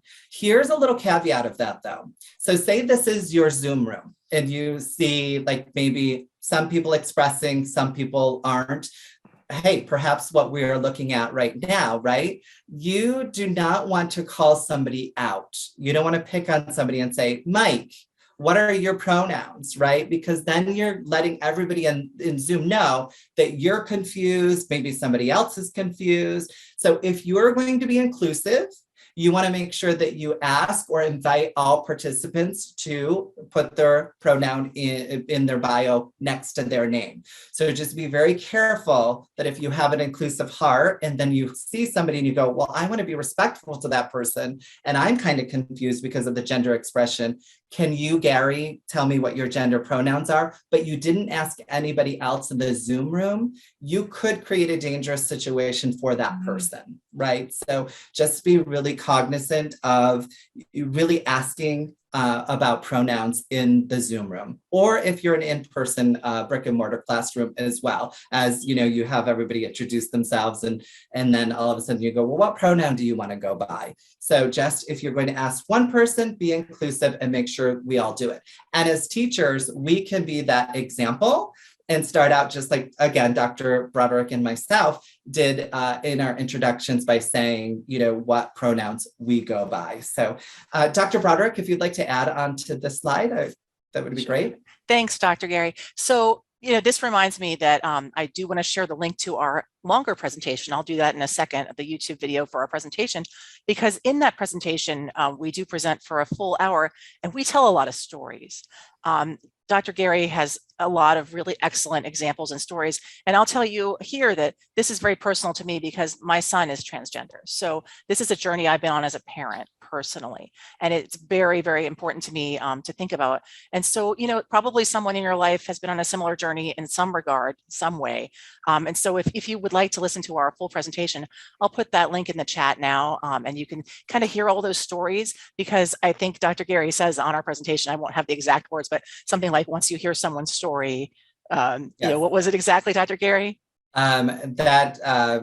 You can't hate someone whose story you know. And I think Christy did a great job touching on this, right? Like, so, you know, walking a mile in my shoes, I think it's important. You know, there's a lot of, you know, expressions out there that you can't really hate somebody whose story you know. Sit down with somebody. So if you have that unconscious bias that's coming into a conscience where you're like, oh, I'm not sure how I feel about this, I'm uncomfortable, sit down with that person or find somebody who you can have that conversation with, which is a great point, Dr. Broderick, to lead us to our next slide. In the presentation, we talk about growth mind and fixed mindset.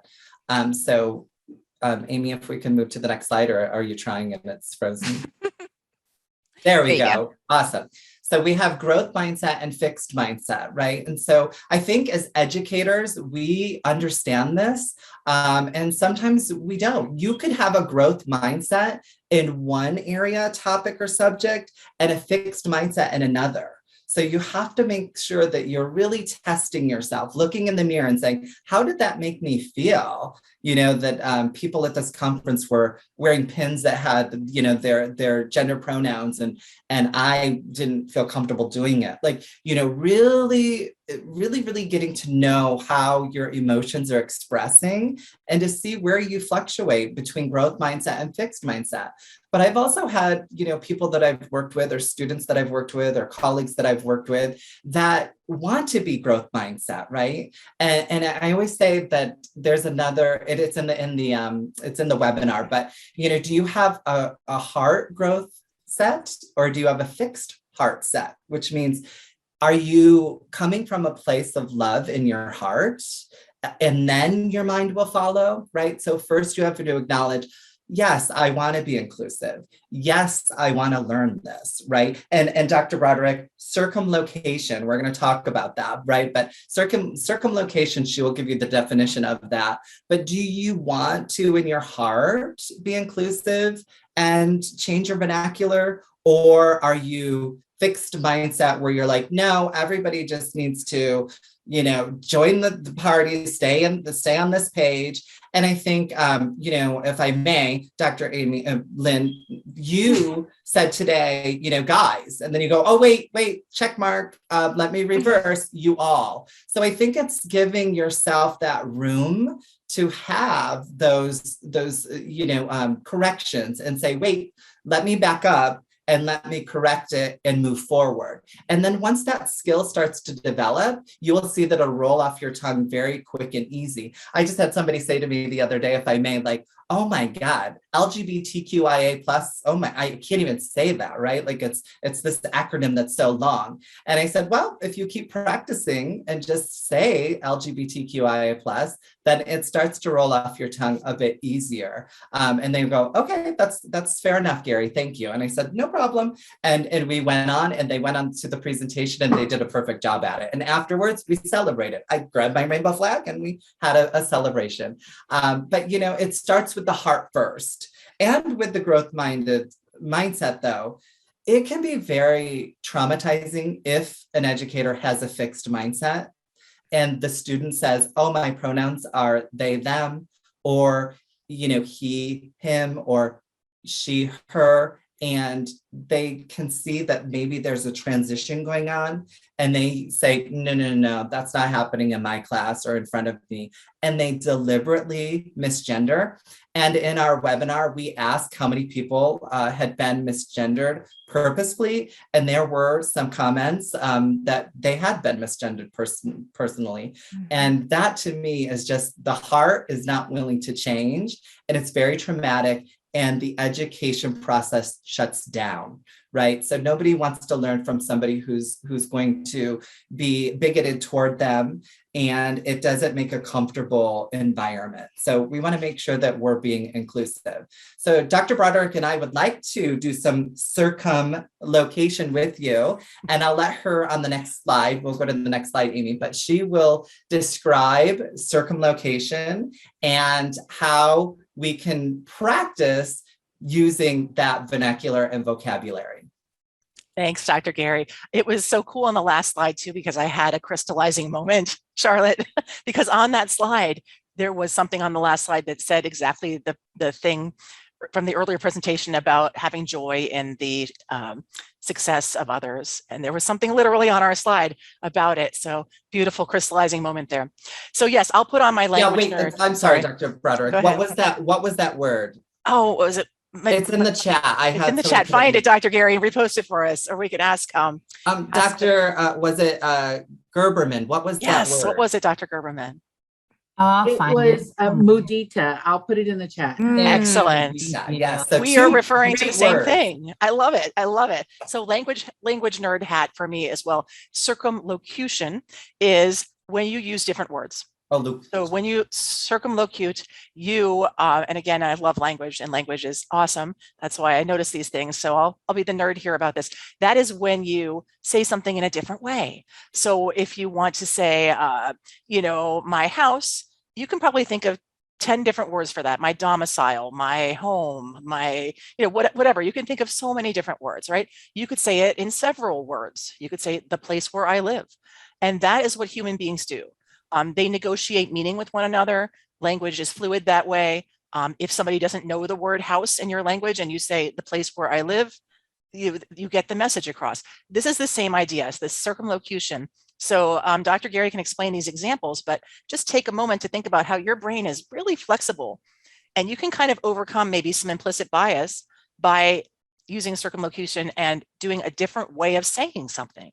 So instead of saying the phrase you've always said your whole life, maybe try a new phrase. So Dr. Gary will give a few examples. Love it. And I kind of want to pause because I think we had a really crystallizing moment, a gem moment in education. And, I'm your mentee. And what you did so beautifully is I was calling it circumlocation, right? And you really accentuated the say it again for me one more time. Circumlocution. It's circumlocution. But instead of saying to me, Gary, you're saying that word wrong, and I've said it to you a million times, you gently nudged me in the right direction. And that's why you're a great mentor.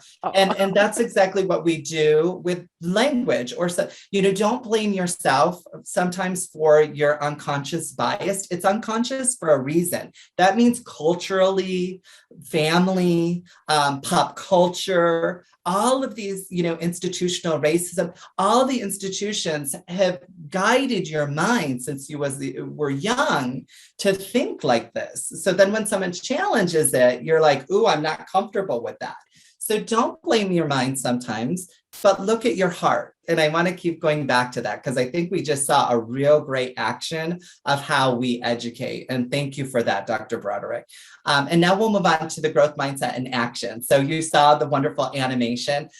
In the webinar, we gave the audience time to really go through and see if they could come up with words that they could use in their vernacular. But instead of saying good morning, boys and girls, right? You can say students. It's more of a gender inclusive language. Military men and women, distinguished military personnel. You could see guys, this is the toughest one. And now that I'm bringing it up to your attention, 47 people tomorrow are going to say, oh, I either heard it or I used it. And it's going to be like a little like, ooh, they said it, but it's not like we want to attack, right? We want to just guide and nudge like we just saw Dr. Broderick do with me. And you can change that to folks. And if you have another one besides folks, I heard a little while ago, put it in the chat. We'd love to learn and hear what are you saying, right? Ladies and gentlemen, this is like, the biggest one. And I had one of my friends from law school just reached out to me and said, hey, they say ladies and gentlemen of the jury, like distinguished ladies and gentlemen of the court. Like, how can I change? Oh, good humans. I love it. Good morning, good humans, because we all want to be good. But, so she said to me, what do I say in my paper? I got to write this. And I said, well, just say distinguished personnel or people of the court, right? So it was just a fun exercise to come up with how you could use a gender neutral language.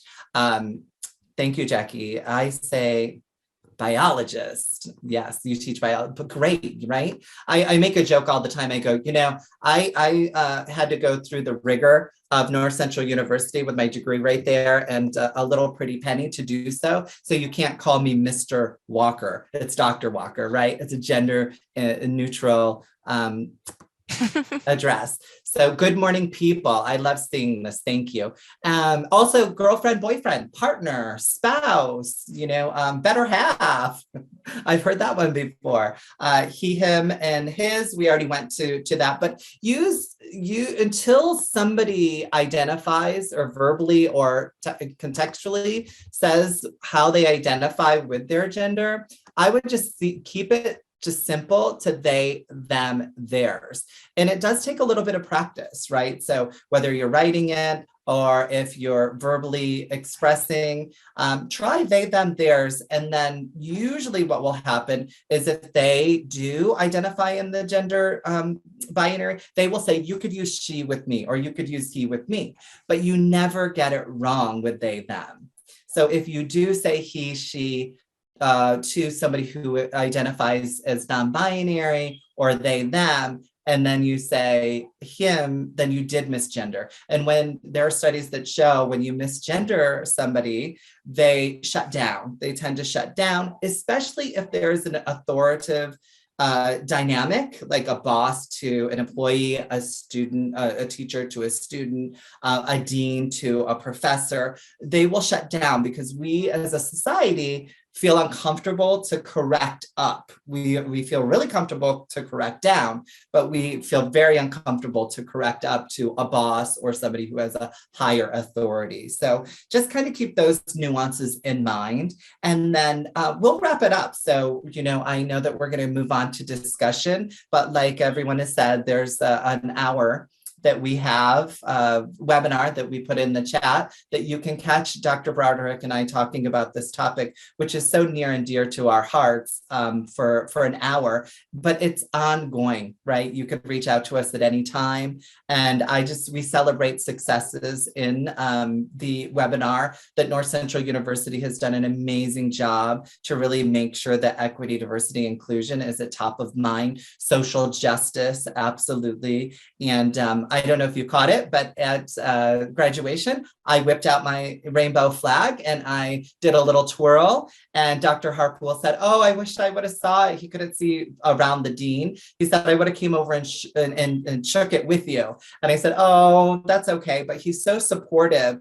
And my entire thing about that is, somebody asked me after graduation, why did you do that? It's such a prestige to become a doctor.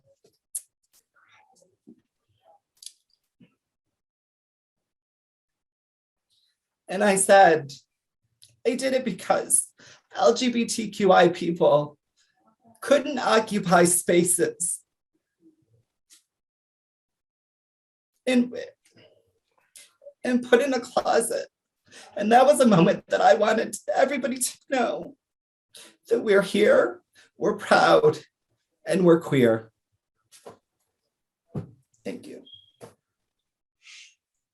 Thanks, Dr. Gary. I'm sorry. So with you. Thank you, Dr. Gary. I'm 100% with you, and you're always with me. Yes. Thank you. Living the truth, live out loud. I think that's very important. But also now I got myself together a little bit. I think that's the wraparound, right? Dr. Broderick is to allow that agency to happen in your classrooms. That's right. Exactly. And it's such a huge difference. Like I see my son who's 19 and in gender inclusive housing and doing great and thriving, but it's a journey, and that would have been really different 30 years ago when I was in college. So progress, beautiful stuff. So beautiful. Dr. Lynn, thank you again for the opportunity. This was really great. Thanks. Yep. And then I think, there we go. Yeah. Thank you. You always take my breath away, both of you, when you speak.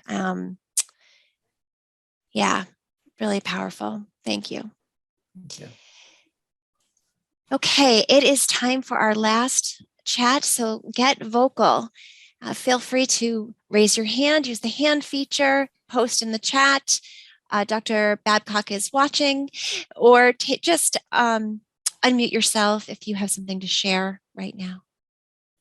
I just want to say before we get started, Dr. Gary, I learn from you every time we speak. So I just want to thank you for that. I learn from you every time we speak as well. So thank you. I appreciate that, Dr. Babcock. Sorry, my emotions got the best of me, but I think there's a lot of people that are on today that, have been oppressed, that could not occupy spaces, right? Whether you identify as, African-American, Latinx, a woman, disabled, LGBTQI+, I think it's the minority is becoming the majority, thankfully, right? And so I appreciate you sharing that moment with me, and I apologize that, someone said never apologize. Okay, Yes, never never apologize. That's right. Dr. Gary, this is Jackie Lewis. I just wanted to share that I really appreciate the direction you brought this. From the day I met you, you've always been genuine, you've always been yourself, and you've always shared your heart. And what I love, the fact that you and Dr. Broderick, and even Christy, are addressing the fact that, hi, buddy. Yeah, here's buddy. There needs to be genuineness, and we need to be accepting of one another's differences, and being heartful, and not using our mind, but more of our heart, and focusing on what's important and what brings out the best in one another. And I've seen this time and time again at NCU, and the types of programs they're offering, and the openness to allow us to be ourselves. And Gary, you taught me a lot. I have family members who are gay and lesbian and transgender, and yet they've never opened up to me. They've always wanted to keep it a secret. They didn't want the family to know, or it was something they didn't want to talk about. But you have really brought it home for me, and you've helped me even feel so much more comfortable with accepting them. I accept them to a point because I love them. And yet you've helped me to genuinely, heartfully accept them and love them for that. And I appreciate so much of your diligence and your love to be who you are, and even sharing your family with me, because that's meant so much to me. And you've not only are you and I good friends, but you and I are like brother and sister, and in such a wonderful way. And that's because NCU opened those doors for us to cross each other's paths and become the best of friends. So I just want to thank you for that. Well said, Jackie. You two are two of my favorite people. So I'm just going to jump in there too. Thank you, Dr. Babcock. And it's kind of funny, because we all intertwined, right? Like I went to a boot camp and met soon to be Dr. Lewis, but we created that cohort, and we have encouraged each other through the process. So I think it's about community, right? And I always talk about this, LGBTQI plus A, the A is allies, right? So we need allies. As I said, 3%, identified as non-binary. We still are a huge minority. So we need as many wraparound people to help us to really to show and to share exactly what Jackie just shared. So I appreciate it. And I would like to go back to Christy. And Christy, your presentation was phenomenal. Thank you. I think being an advocate, wherever you may be, we will meet you. So if it's out front, it's out front. Not saying that you were in the back, but like we are looking at DEI, you know, in terms of how we're integrating it into coursework. So that's what I mean by not out front, like that's crafted.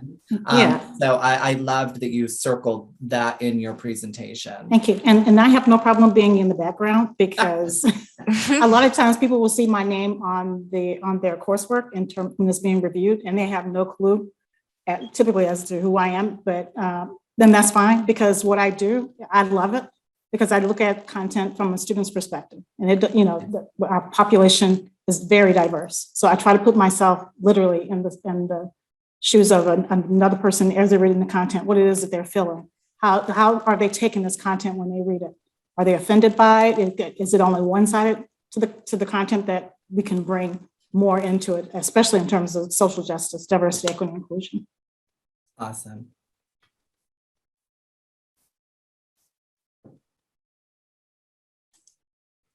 Any other questions, comments? I got a question to me, like how do we change pronoun on Zoom? So I think that's a great question. In our webinar, you can see it in real time, but you can, if you just wiggle over your face, 2 blue boxes will pop up. If you look at the box that has the 3 dots, click that dot.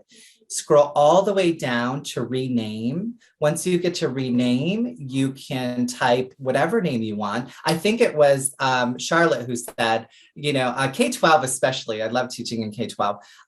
They changed their name. I had Mr. Potato Man the other day, and the entire course for 45 minutes, I called him Mr. Potato Man.